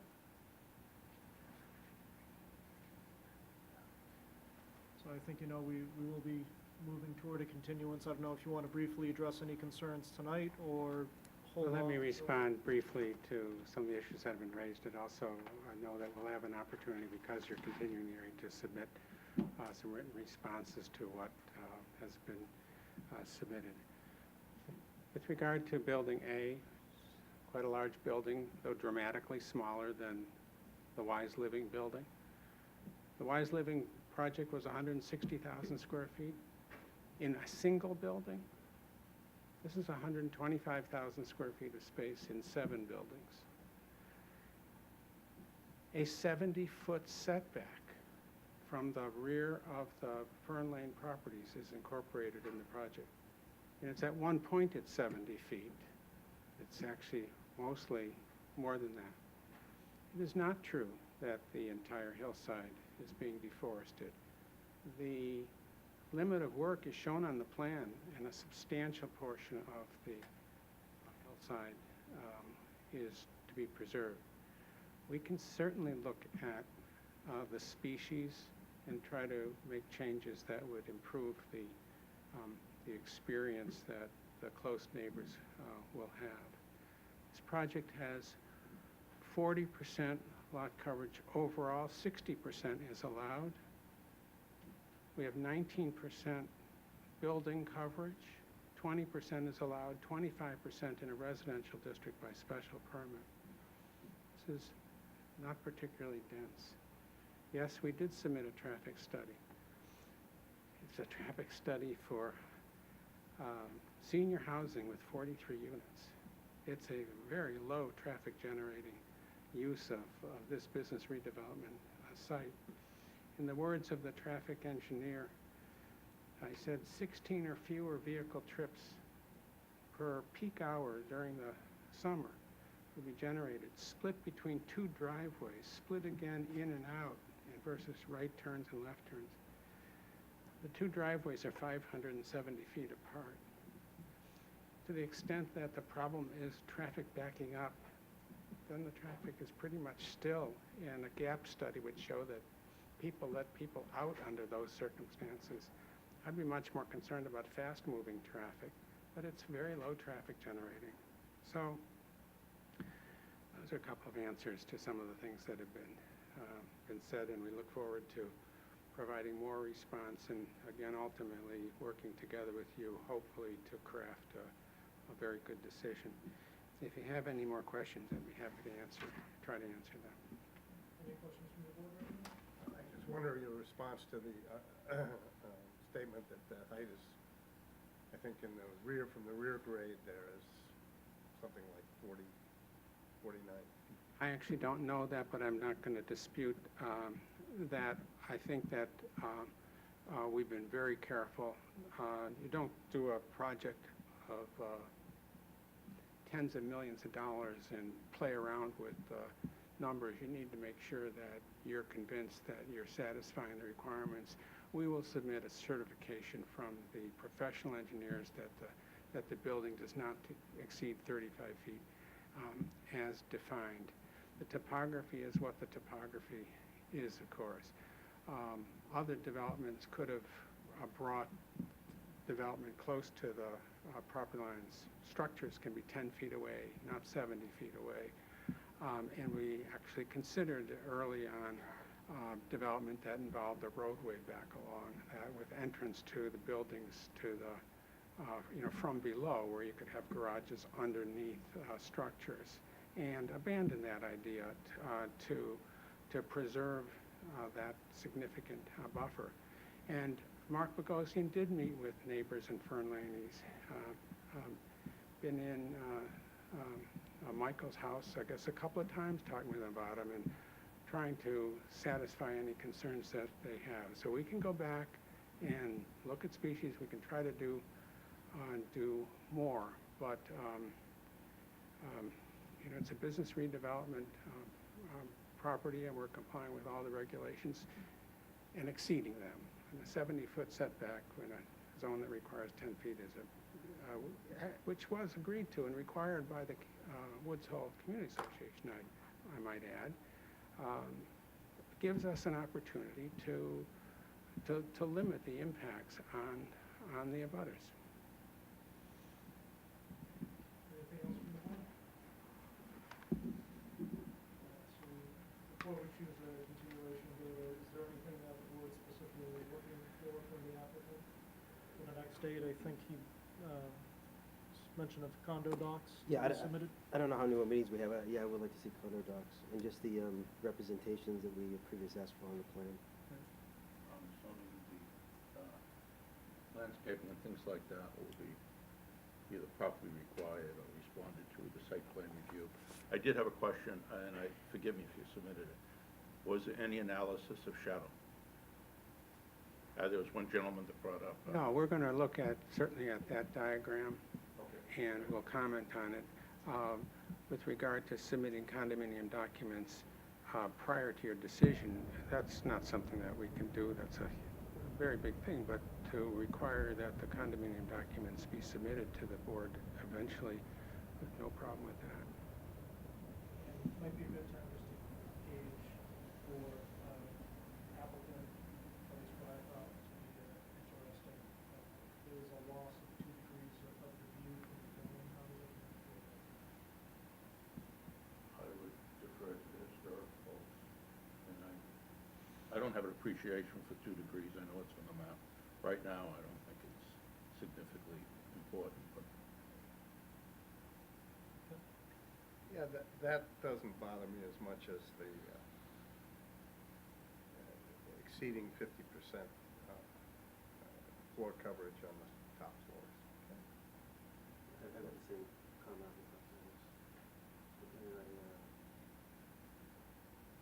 I know it's semantics, but that 2.5 stories versus 3 stories. It could be an issue. I don't think it's cement. could we ask the opponent to submit their arguments a little bit more definitive? I mean, we have, you know, it says it, it doesn't say it. What does it mean? What does it intend? You know, I think it's open to interpretation, which I guess this board is allowed to do. I think the other issue you get into is we don't know what the use of the dome structure is going to be. We don't know if it's going to be art space or public space or hours, or without knowing some of that information, it's hard to figure out what would be required on site.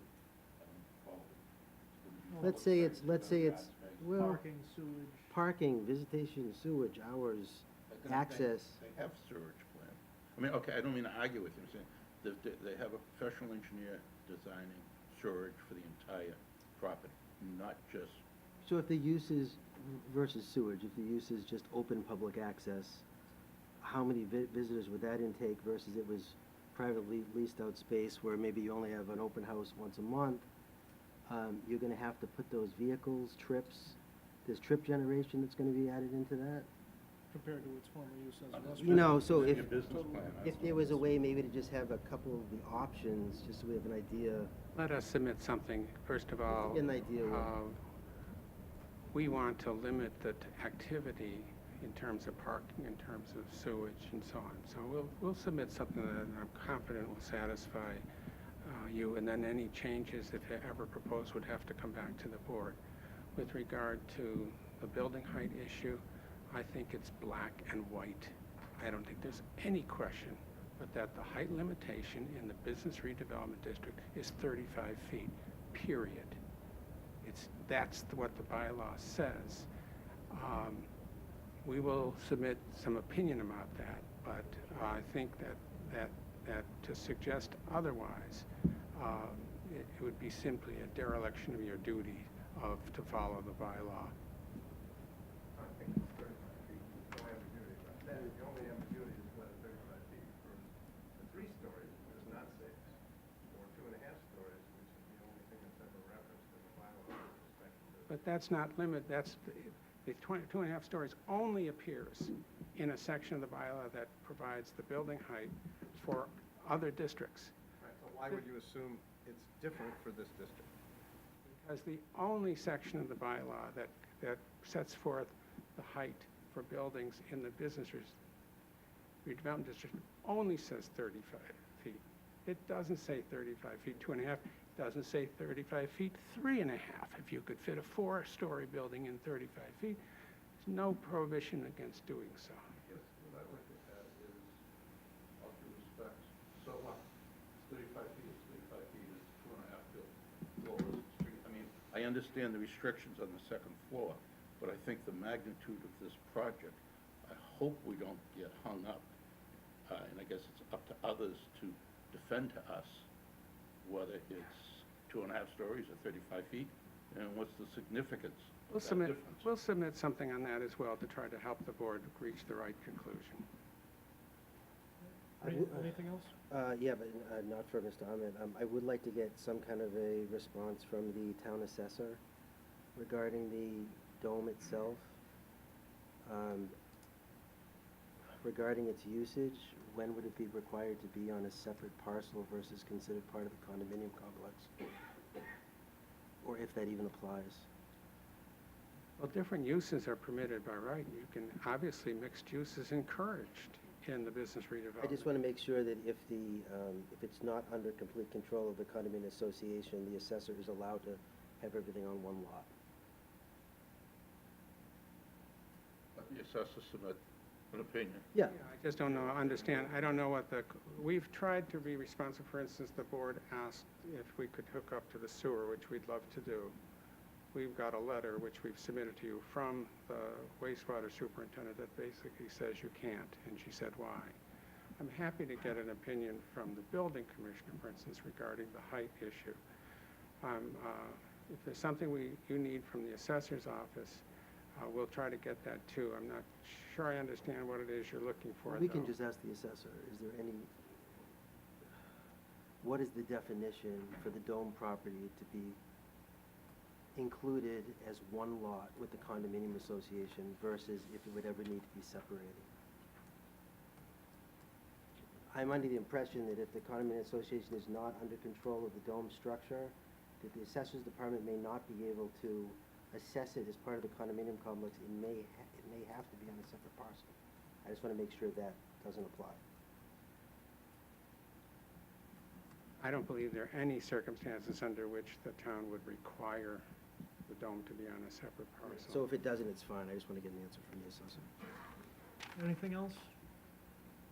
I think we need to let the other project come forward. Right.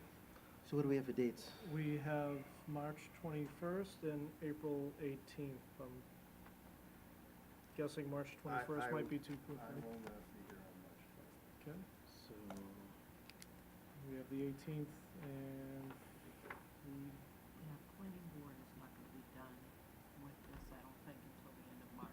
the end of It'll have to March. be- So April. So the April 18th 's looking good if, Yeah, April 18th would be excellent if, I guess it's town meeting 2 weeks earlier, and otherwise we'd be asking for that, so I guess we have to go. Done with their taxes by So, So, all right, so so motion to continue to April 18th? April 18th, 6:30 at Town Hall? Correct. Motion, Town hall will be sufficient. motion was made by Bob. Is there a second? Second. Second by Jerry. All those in favor? Aye. All right, we will be taking a 5-minute break to allow everyone to exit and to allow the next applicant to set up their presentation.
Okay, and we are back. We have a new hearing on, for now, it's application 6-19, Locust Field LLC, 0 Locust Field Road in Hatchville.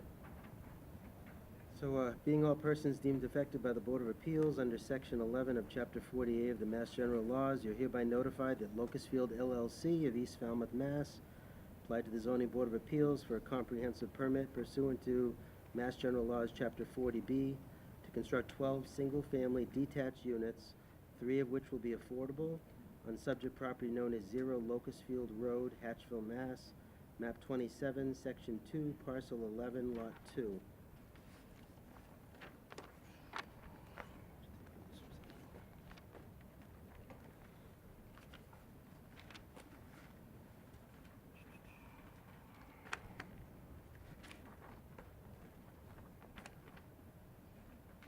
For referrals, there's multi-pages from engineering, some items that have been addressed.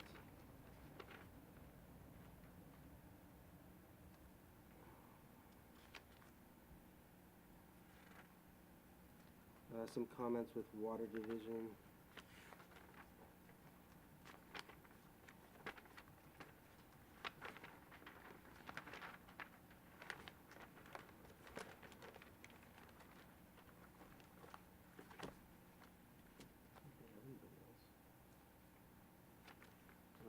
Nothing from COMCOM.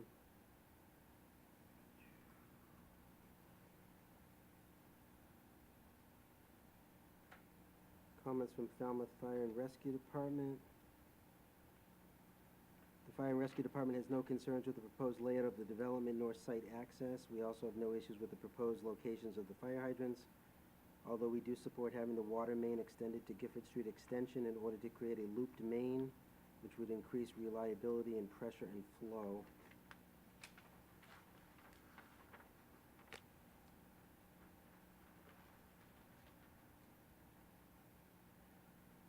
Falmouth Conservation, they don't believe there's any conservation issues with the project.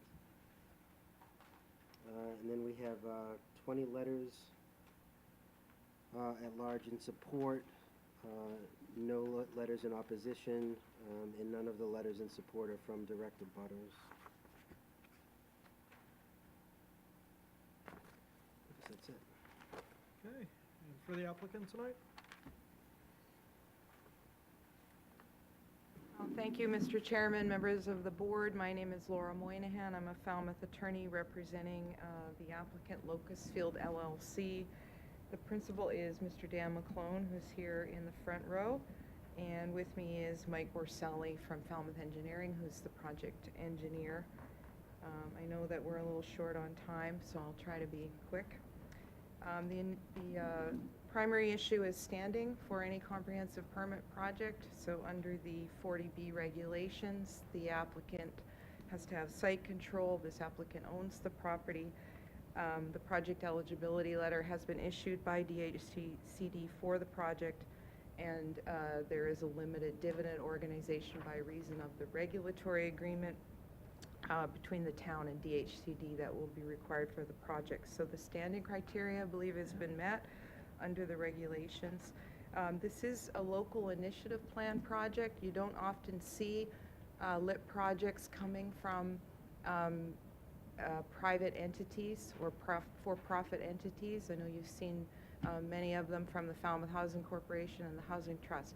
So this is something that our new Affordable Housing Action Plan encourages the town entering into partnerships with private developers to build affordable housing, to try and meet that new mandate under the new action plan to create 79 affordable housing units per year. So this project has been approved by the Board of Selectmen. It's been under review now for almost a year. It's gone through meetings with town officials. It's gone through public hearings, 2 public hearings with the Board of Selectmen, and was approved and endorsed by the Board of Selectmen as a partner in the project last October. So here we are with this LIP project. One of the criteria that we always look at with comprehensive permit projects is the need for affordable housing. I know that you are familiar with the action plan. I'd like to give you a little bit of data that has come from Mass Housing Partnership, which I'll file the written for the record. But currently in Falmouth, 33%, 1/3 of the residents earn less than 50% of the median income for the county. That's a really significant figure. 50% of the residents earn less than 80% of the median income. 33% earn less than 50% median income, excuse me, and 50% earn less than 80% median income. So these units are targeted to the 88% median income. 6.7% of the residents are below the poverty level in Falmouth. Is I clear? Did I confuse you on that, Mr. Foreman? You're looking at me? No. Okay. Bottom line is that 50% of the residents are below 80% median income. That's the target for these affordable units, is the 80% median income range. Four-person household, 80% median income is $68,950 per year. So that's the target for the 3 proposed affordable units. According to Mass Housing Partnership, a deficit exists of 1,005 housing units in the town of Falmouth. A deficit of 1,005 affordable housing units to meet the state mandated target. 760 households are severely cost burdened. That means they spend more than 50% of their income on housing in our community. So the local initiative program project benefit, obviously, is that it creates affordable housing without public funds. It's DHCD regulated in terms of the form of regulatory agreement, the monitoring agreement, the cost certification at the end of the project. So here we have 4.09 acres of land. The total area of the lots is just over 2 acres, and the area of open space is 1.27 acres, or about 31% of the property. The plans do note that the property is located in a coastal pond overlay district. Upon further review, that is an error. The property is not in a coastal pond overlay district, so we will update that plan for you and correct that. And I have a map to file for the record to establish that. The applicant is proposing to construct the housing in 3 phases, so that there would be 1 affordable unit built for each 3 market units. So 3 phases for the project. Each home is proposed at 1,948 square feet. It's 1,598 square feet of living space, 330 square feet of garage. 2 floors for each home, and the projected sale price is $195,000 for the affordable units. The projected sales price for the market rate units is somewhere in the range now of $425,000 to $435,000.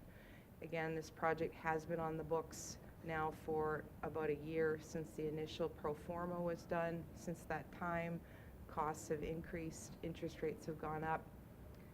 We also have additional costs that could be added to the project, which I'll get to, which are pretty significant. All homes have 3 bedrooms. All homes have 2.5 bathrooms, kitchen, living, dining area, outdoor space with deck, garage, as I mentioned, private septic, municipal water, gas, and electric. Lighting is proposed for a front door light you'll see on the elevation plans, as well as a post light at the driveway for each home. All homes will have Energy Star appliances and heating systems, low insulated windows, drought-tolerant, environmentally friendly plantings. So as far as the lot coverage goes, the lots range from 15.1% to 21.5% for structures, so just slightly over the 20% allowed by the bylaw. We did submit a waiver request for that structure lot coverage, but as you know, the bylaw does allow up to 25% by special permit So even that 21.5% could be permitted under 40A if necessary. Lot coverage by structures, pavement, and parking is well under the 40% for all homes. There are some setback waivers, the front yard setback for the lots. Those are in the application. There's also a rear yard setback waiver request for Lot 2. The deck doesn't meet the 10-foot setback requirement on Lot 2. There has been plenty of project support for this project. You have in your file the Affordable Housing Committee within the town giving its endorsement and supporting the project by its letter dated July 27th. So that's how long this project has been going on and been under review within the town with that public meeting in June and July of last year. The committee was impressed by the home design, the community setting of the project, that there was no distinction between the affordable or market homes, and also that there's a master bedroom and bath proposed on the first floor, which is a great amenity for these homes. The Falmouth Housing Trust letter, October 26th, they stressed the need for homes for sale in the community, for workforce housing, to leave rentals to home ownership, the benefits of home ownership in neighborhoods, and the benefit of LIP projects overall, as I discussed. The Board of Selectmen approval of the project is in your file as well. That was issued in October of 2018. One of the issues that has come up is, and was discussed at the site meeting with the town officials, was the issue of fencing. We have here property lines to the open space area that are very long. We've looked at the two abutters to the north and the south, and if you've been out to the site, you can see when you come into the proposed roadway the proximity of their homes. So the issue with fencing is that fencing is $30 a linear foot. To fence the entire length of lot lines would be over $40,000 to provide fencing all the way down even to the open space area.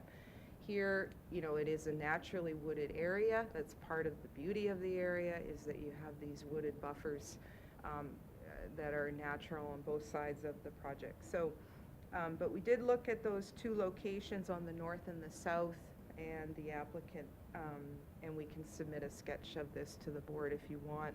But essentially looking at fencing along the northern property line of about 141 feet, that would take it to the lot corner between lot 11 and 12. And on the south, about 220 feet to basically to the lot corner between lot 2 and 3. There's also the opportunity, of course, which the board has done in the past, to impose a vegetated buffer restriction along the lot lines.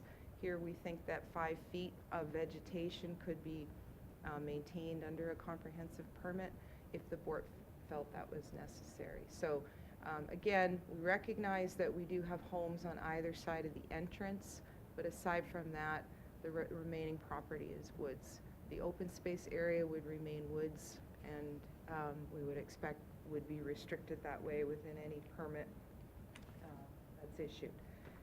So obviously there's a lot to this project. I tried to move through it quickly.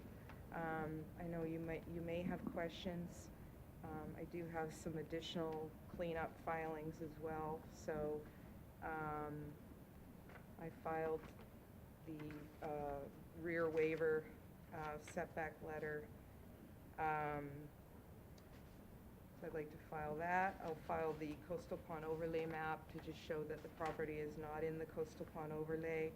Mr. Borselli has written a letter on the Zone 2, and we have the original of that as well as the Zone 2 map to give you, which all of this was emailed, but these are originals. And also, the town of Falmouth does have a set of subdivision regulations. We are proposing a subdivision for this property. It is not usual for waivers to be filed from subdivision regulations for comprehensive permit projects, and I believe because the subdivision regulations by their own terms are discretionary. The planning board has the right to waive subdivision regulations within its discretion. But for the record, we do have some subdivision waivers here, so I will give you this list. One of them was pointed out by the town engineer. The grade at the intersection entrance, not more than 2% for the first 100 feet. So again, a very technical issue. Town engineer doesn't have any issue with that being 3%. Dead-end streets not longer than 500 feet, unless, in the opinion of the planning board, a greater length is desirable due to topography or other local conditions. So again, there is discretion there. Street lights at the entrance and at the end of the street.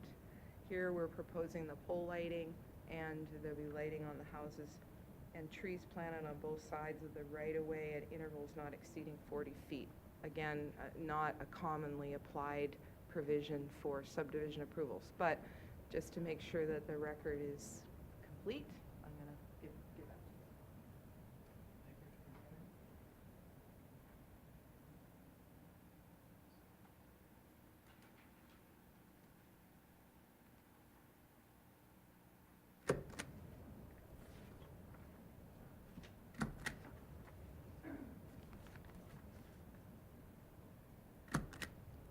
2 minutes left.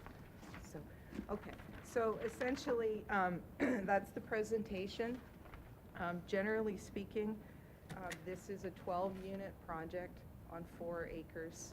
So we're looking at a relatively low density for affordable housing.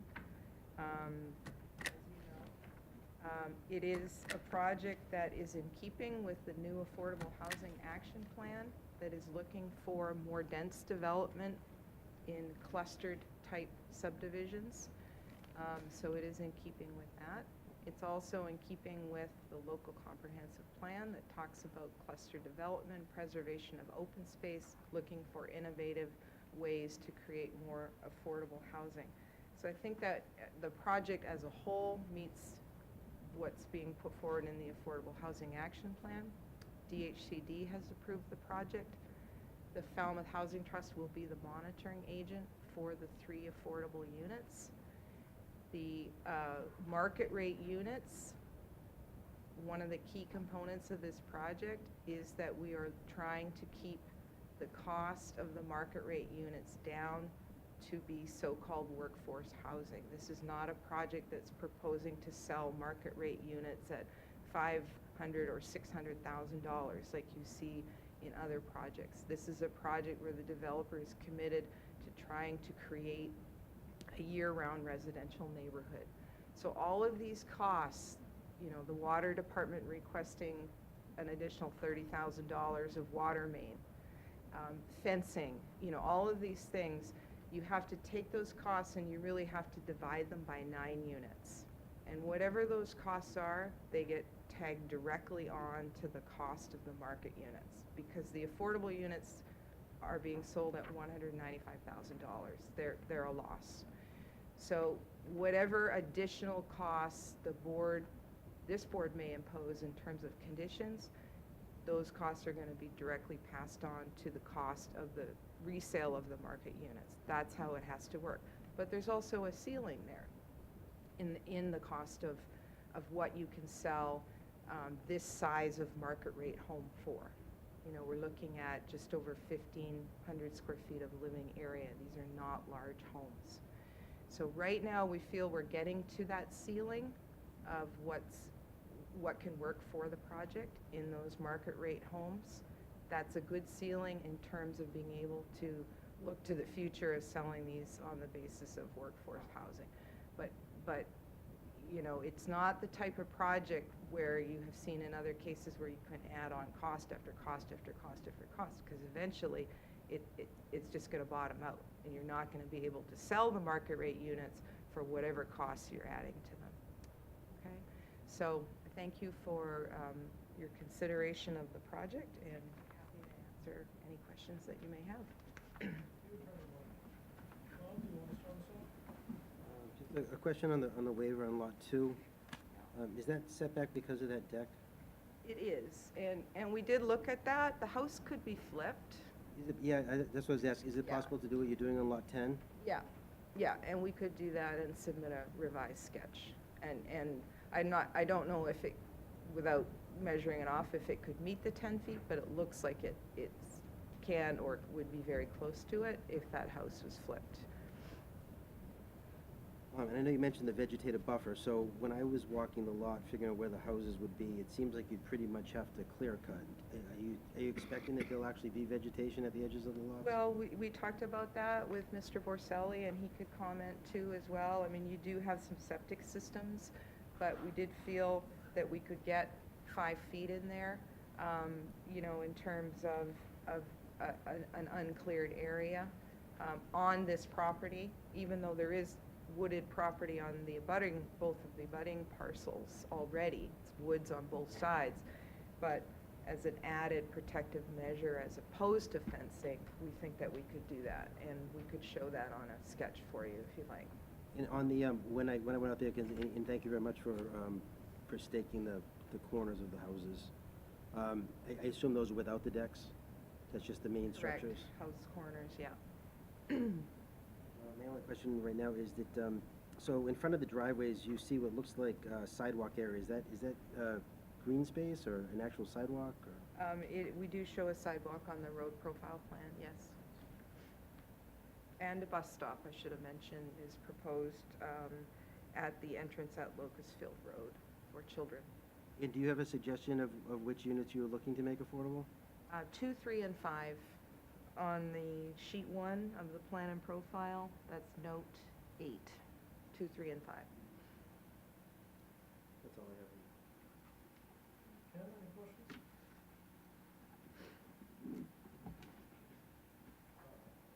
I asked the one about, that I had, which was which one units are affordable, so I can't ask that. You've done a pretty thorough job. I would just concur that you're talking about having vegetative buffer, and if you are 4 feet from the lot line, it's pretty tough to do a vegetative buffer. So if you can flip that house and get a little more space for some buffer, that would be. Okay. Anything else? Jerry? No questions at this. Would trash pickup be maintained by the town? Yes. The plan's shown, it's basically a dead end up against the electrical easement. Was any consideration given to something like not a roundabout, but maybe a cul-de-sac or something of that nature to? Well, we had looked at that originally, but the T turnaround works and doesn't take up as much area, rather than building a very large cul-de-sac.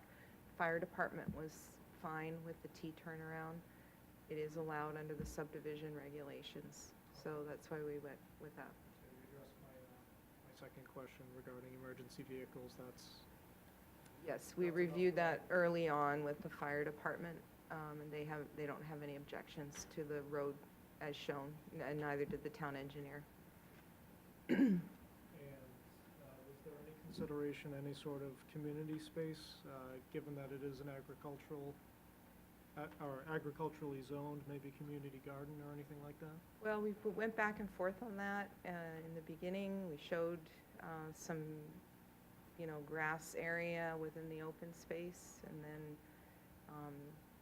certain reviewers within the town asked that it be taken off, so we took it off. And it seems generally that the preference is to just let that area remain as wooded open space area rather than create any kind of, common grass area.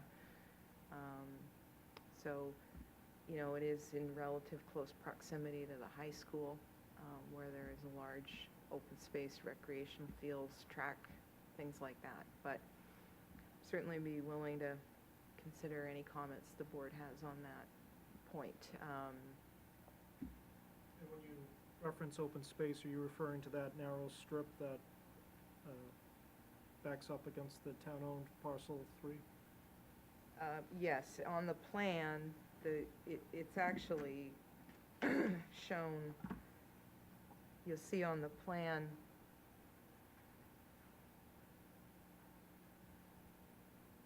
that entire dark green area. So that would be Lot 2 as well? 4.9 acres, and then, Yeah, that portion of dark green area on the site plan is part of our parcel. That's the dark green wooded open space area for the entire subdivision.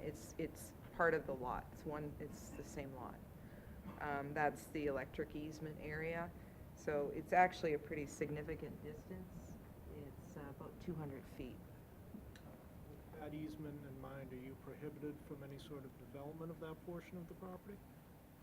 There would be, generally speaking, yeah, you wouldn't be able to, I haven't been able to find the easement for this on record because I think it's so old.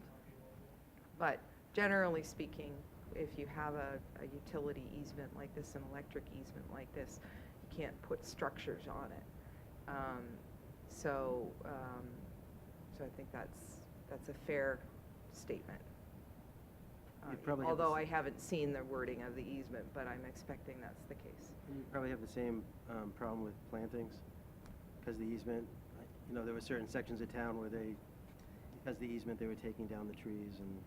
Yeah, anything you do in there, you're gonna have to go to Eversource to get approved. Yeah.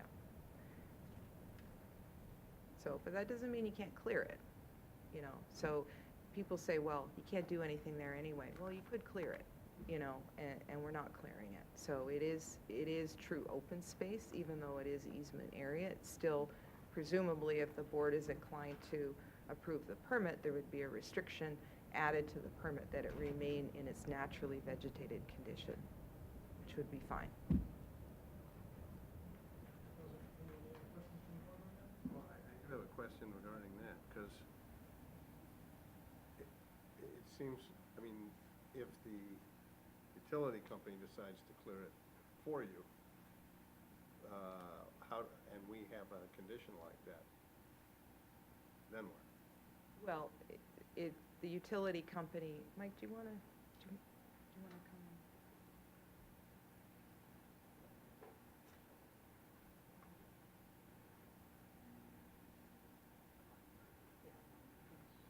Okay. Do you want to just click on it? I think Mike can address that. Thank you, Mike Borselli, for the record.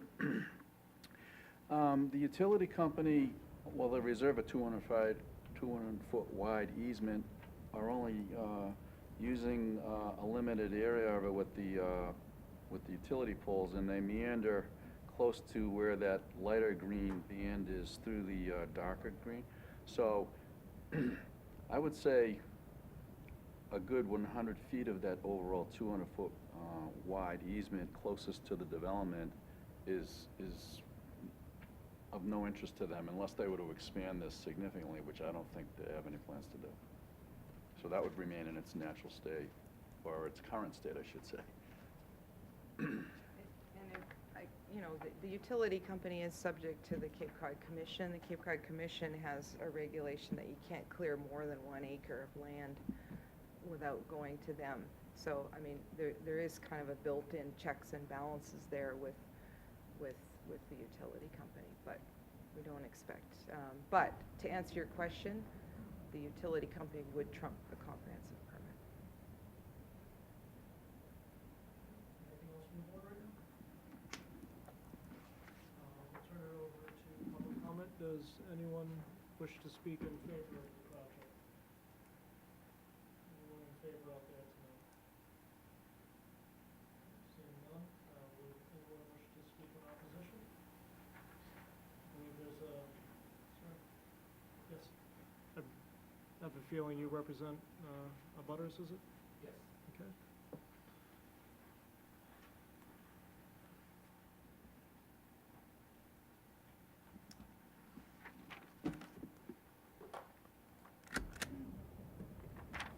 And we are under a time crunch. I'm just going to ask you to, you have an estimate of how long it will take I do have, for the record, my name is Albert Schultz. I'm an attorney in Osterville, and I represent both the butters, both to the north and the south.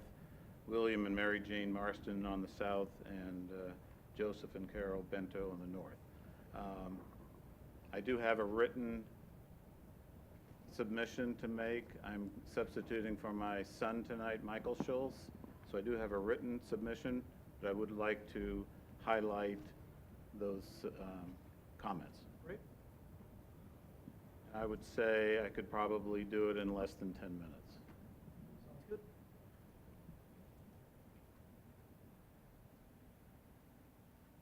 Thank you.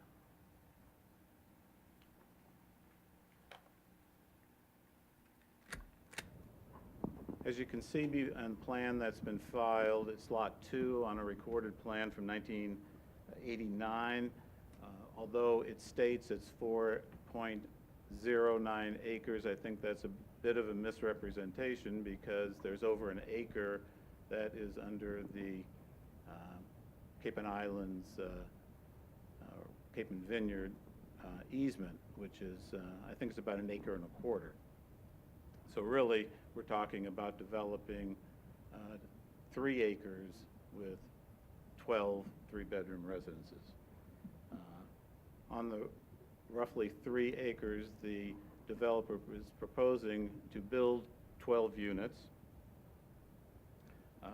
Further, the property is situated in an AGA district, a water resource protection district, and I believe a coastal pond overlay, although there was a comment that it's not within the coastal overlay, and is located within close proximity to Mayor's Pond well, which serves over 6% of the drinking water for the town of Falmouth.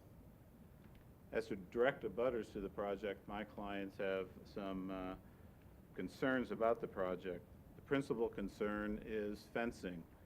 We're in an agricultural district, and they would like fencing along both borders up to the easement area in the back, which is labeled open space.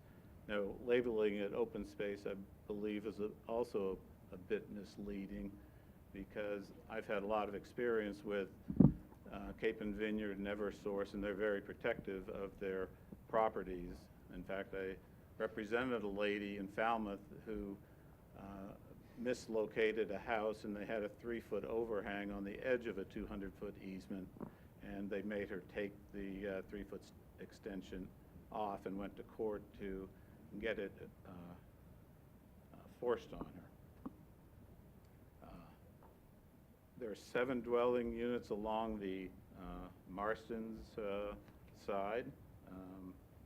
I was going to mention the 4-foot setback, so it's very close to their property.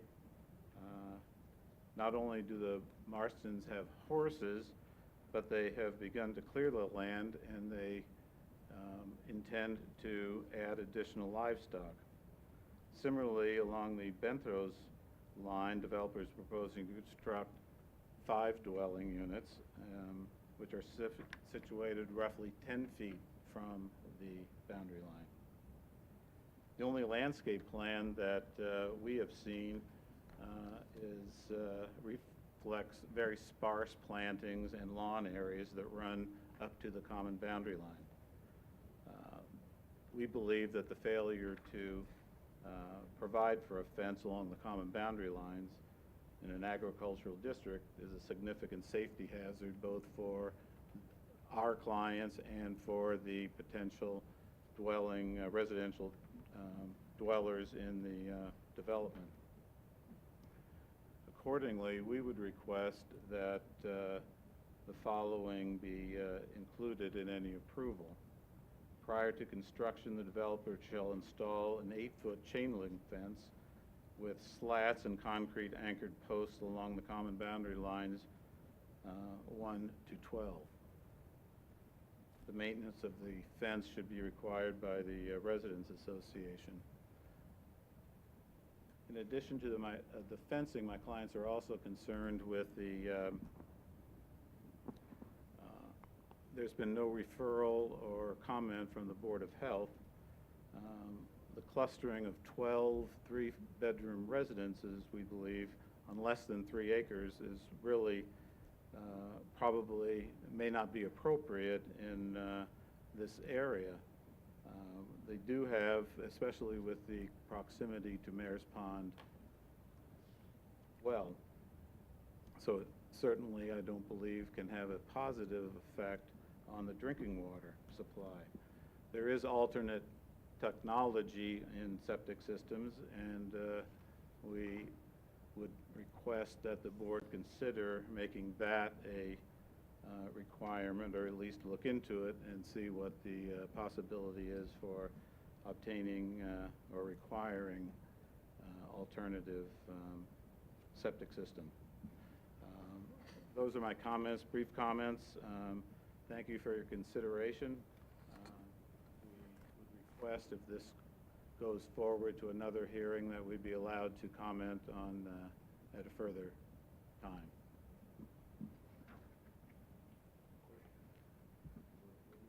You mentioned the fencing. To a certain extent, wooden fencing, if it's desired by the neighbors that do farming, I would think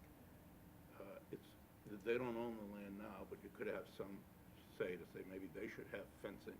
Maybe they should consider sharing fencing, because it'd be mutually beneficial to the development as well as the existing properties which are primarily engaged in farming. I mean, they could have trespassing issues if they don't put up the fence, unless there's some type of agricultural law that I don't know about. Well, it's always been an agricultural area, and now you're putting residences in the middle of an agricultural area. But they don't own the land. Who owns the land in question? I'm sorry, I don't mean to be going back. I'm expressing an opinion that you could come back with, and Sure. Well, we certainly, I will discuss it with the abutters.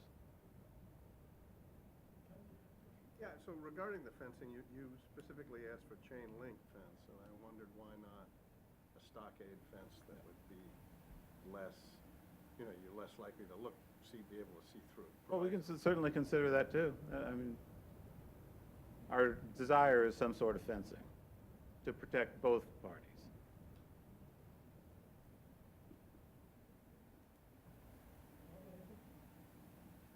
No, I guess just a question, was there any concern with effects during construction with livestock? I mean, you have horses.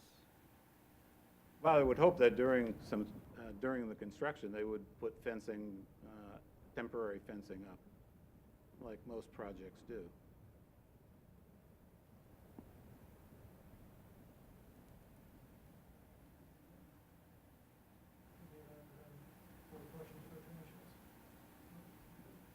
Thank you. Anyone else wish to speak in opposition tonight, sir?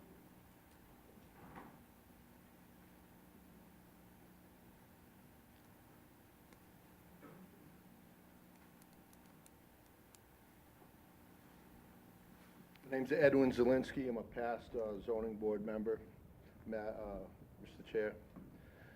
I've spoken opposition from this from the very beginning.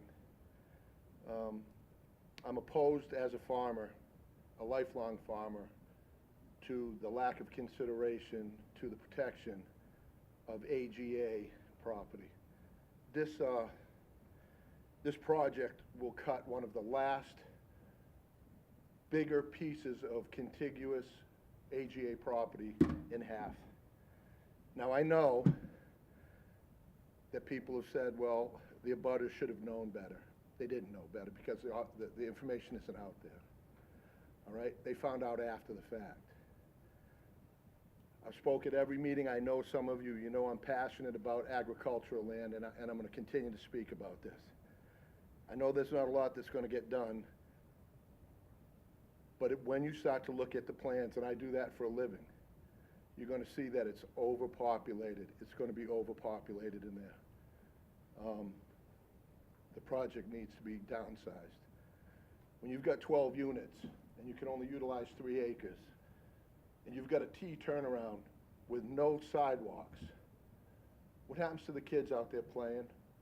right? What happens to delivery vehicles? What happens to snow removal? If you don't have enough room to put a cul-de-sac and sidewalks in a subdivision like that, then it's over-zoned. Right? There's nothing I can do about the fact that it's going in there, but I can come up here every day and poke holes in the project, and I'll continue to do so. Thank you. Anyone else wish to speak in opposition tonight, sir?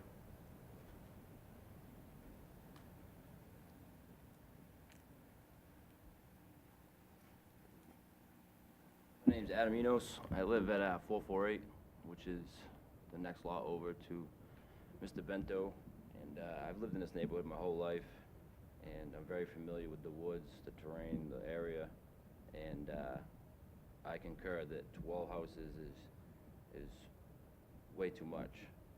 I have a drone and I flew aerial footage and walked the property. For you to put 12 houses as this layout shows, it would be, you could be on the back deck of one of those houses and be looking at you at Mr. Marston's house. You know what I mean, distance-wise. And they say 5 foot of buffering with woods. I can't see that when you look at the size of the lot from the street. It can't happen. There's not enough room. And also, the traffic situation, I mean, that's 12 houses in that area of 3 acres. My road's probably a mile long, and there's 16 houses on one side of the road from one end to the other. So we're doubling size with one lot. So now we're talking 2 cars per 12 houses, 24 cars. We have high school kids that fly up and down the road trying to get to school in the morning and leaving in the afternoon to beat the buses. We have a daycare 2-3 houses down from this, which is a lot of traffic. And now we're posing, way more traffic. We got little kids on bikes and people like my mother walking the dog, and Bill's on his horse. I mean, it's a lot of, our neighborhood's pretty much at the max it can take right now of traffic and still work like it should. And 12 houses is too much for the neighborhood. And I think that downsizing would be the thing to do. And that's it. Appreciate it. Anyone else wish to comment on the project? Sir?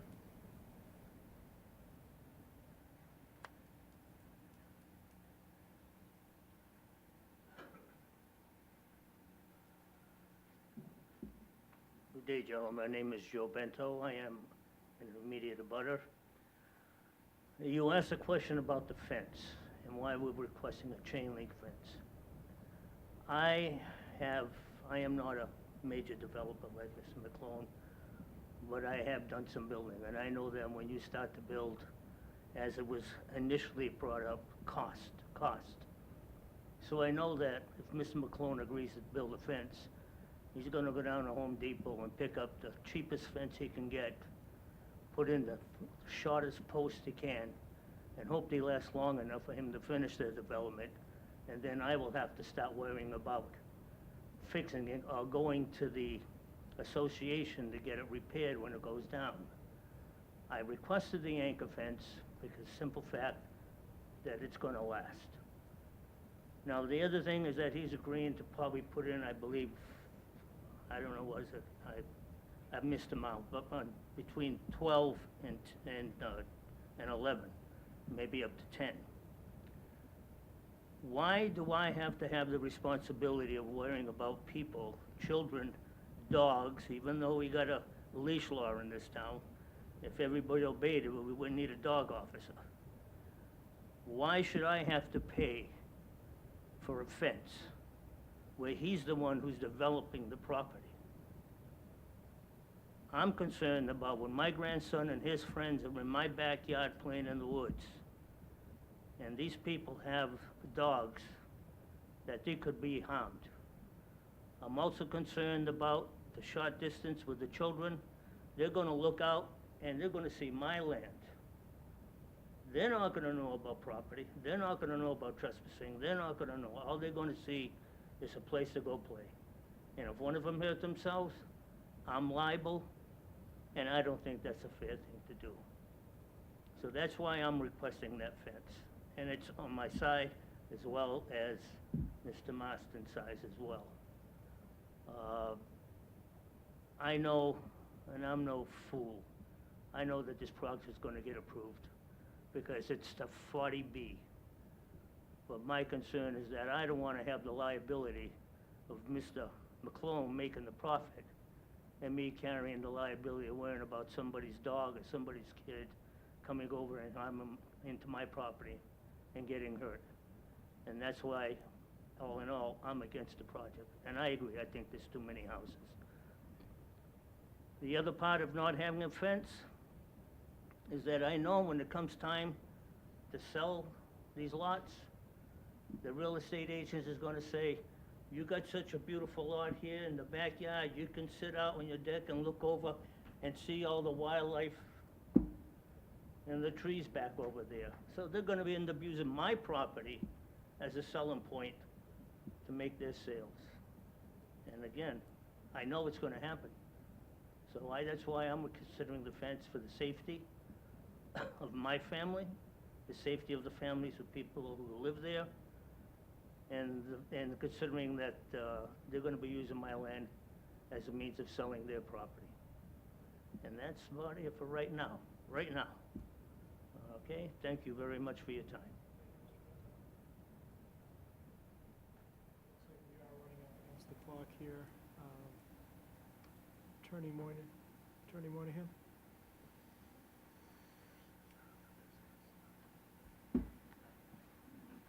So even if the easement area is excluded, we're still at a density of 4 units per acre. The new Affordable Housing Action Plan basically mandates that the town should not be looking at projects that propose any fewer than that. All right, so we can talk about the easement all we want, but the density here is low and it is appropriate, and it's at the very lowest scale of the guidelines, even if you exclude the easement area. The fencing, the Mayor's Pond well, we filed the letter for your record and the map showing that we're outside of the state protected zone. We're not in a coastal pond overlay district. We're not in the outer zones of the Long Pond watershed to create any impact on Long Pond or the Mayor's Pond well. The cost to fence both property lines up to the open space is going to be for 6-foot high stockade fence, $40,000. The cost to put in an 8-foot chain link fence as proposed is going to be much more than that.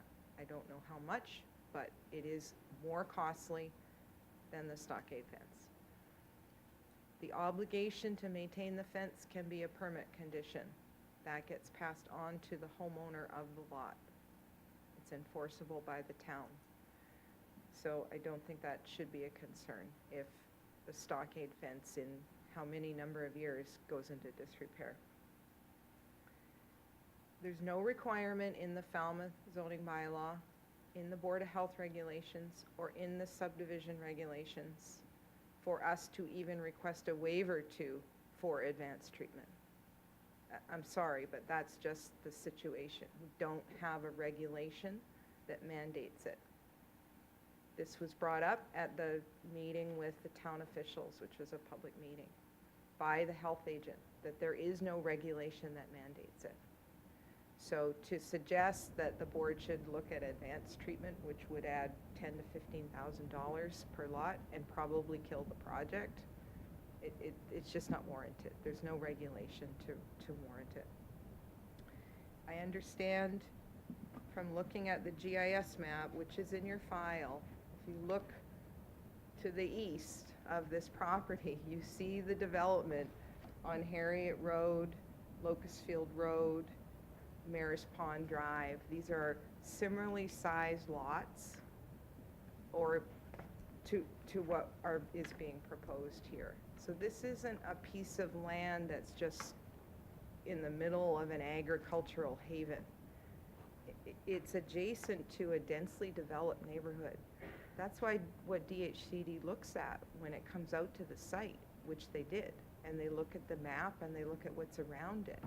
So you know, yes, it is agriculturally zoned land, but if the town of Falmouth is going to be creating 79 affordable housing units per year, you know, there is no land.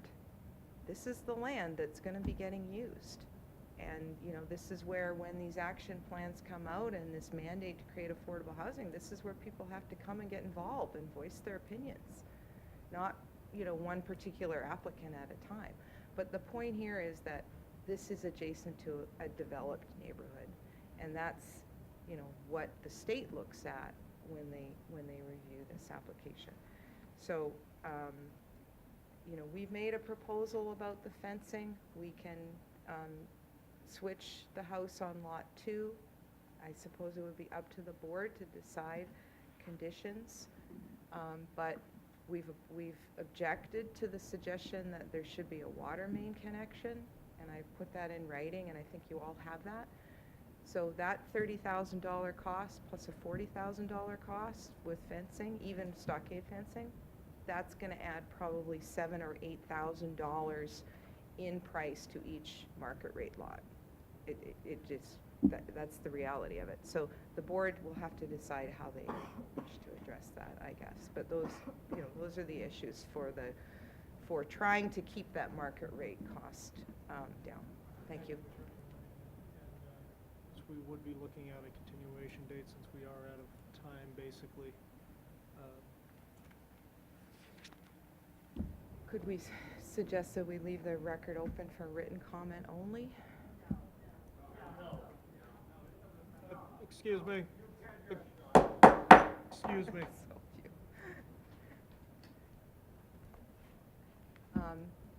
So I don't feel that a continuance is necessary, but if the board feels that a continuance is necessary, then... I think it is necessary, because we're out of time. We need to allow FCTV enough time to pack up and get out before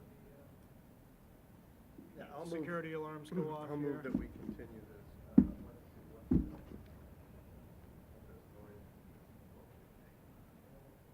Okay. I don't see anything beyond April 18th. No, that's the last date we have set. So Right. Is it appropriate for the applicant? Well, Don't we normally ask them? trying to give them enough time, and April 18th, we also continued that other project to that date, so it's getting busy. But my problem right now is we don't have any other dates set beyond the 18th. Well, we heard about 2 projects tonight. Suppose we could put them on for the 18th? Yeah. We have a statutory guideline here for a comp permit to be approved within a certain, or adjudicated within a certain number of days of filing the application. I think it's 30. So, right.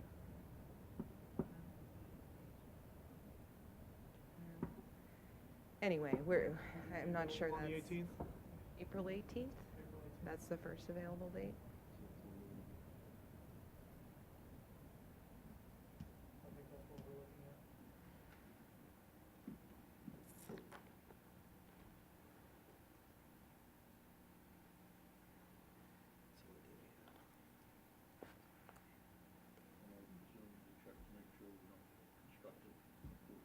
We have 180 days. Okay. Public hearings. Okay. Think about how long we heard some of these 40Bs. The issue is raised, it's just, you know. I'm not sure that's correct, but if that's the first available date, short of anything else, we may not have a choice. Is it possible to leave the record open for written comment only? I don't know if we've ever done that before. Okay. I think we want a full and fair discussion of this. That's true. Including the neighbors, I think. Why would we shut them out at this point? That's true. All right, so we're looking at April 18th, I guess. That is my motion. All right, your motion, April 18th, 6:30 at Town Hall. Is there a second? Second. Okay, second by Bob. All those in favor? Aye. Aye. And The intention certainly isn't to shut the neighbors out. It's just that oftentimes when a month goes by, you end up hearing the same issues again for another hour. So I'm just trying to avoid that. Certainly Yeah. tell people that they're. And they can certainly submit written comments before. True. Thank you very much. Thank you, Attorney Moynihan. Okay, that leaves us with open meeting agenda items. We have the minutes from February 21st, 2019. All right, I have some changes and I haven't reviewed them, so I'm not ready to do minutes tonight. Okay, so we'll table that for the next meeting. We also have Board Administrative Review, Stephen and Kelly Shaw Proya of 317 Edgewater Drive West in East Falmouth.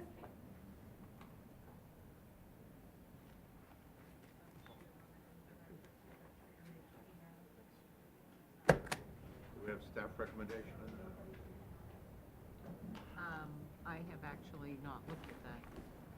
So we'll continue. Is it possible to table it for the next meeting? They're not here. If no one's here? Yeah, All right. yeah, please. Move to table. Okay, that'll be tabled. Board updates, just briefly there, the town council confirmed there was that snafu with appointments, so Bob was appointed to a full term. That is Jerry, and will you be submitting again?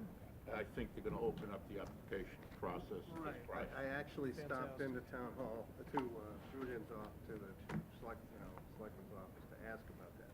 Yes. Hopefully they have two I wanted to vacancies. emphasize that we need We're two looking. positions. We're So they're looking. gonna- We're They're gonna looking. We need do, it. open it up for both a full member and an alternate. Fantastic. So I think, Jerry, you're going to apply again, which is fantastic. And if there's anyone out there who is interested in zoning and wants to come aboard, please apply. We'd welcome that. Women. Yes, anyone. There'll be more than one position. Some women would be good. Discussion date for a future workshop, we'll table that. We'll wait to hopefully get a couple more board members. Board discussion regarding the zoning recodification committee. Bob and Jerry, you guys attended last night? Very quick meeting, no. It was Okay. nothing significant. I think there was a lot of potential in the future. Sounds like it's going in that direction, great to hear. And future agenda items, are there any? No. Okay. And before we sign off tonight, I just want to say best wishes to Ed, speedy recovery, hope to see you soon. And our next meeting will be March. I'll second that. Yes, motion passes. Our next meeting will be March 21st, 6:30 at Town Hall, so that does it for us.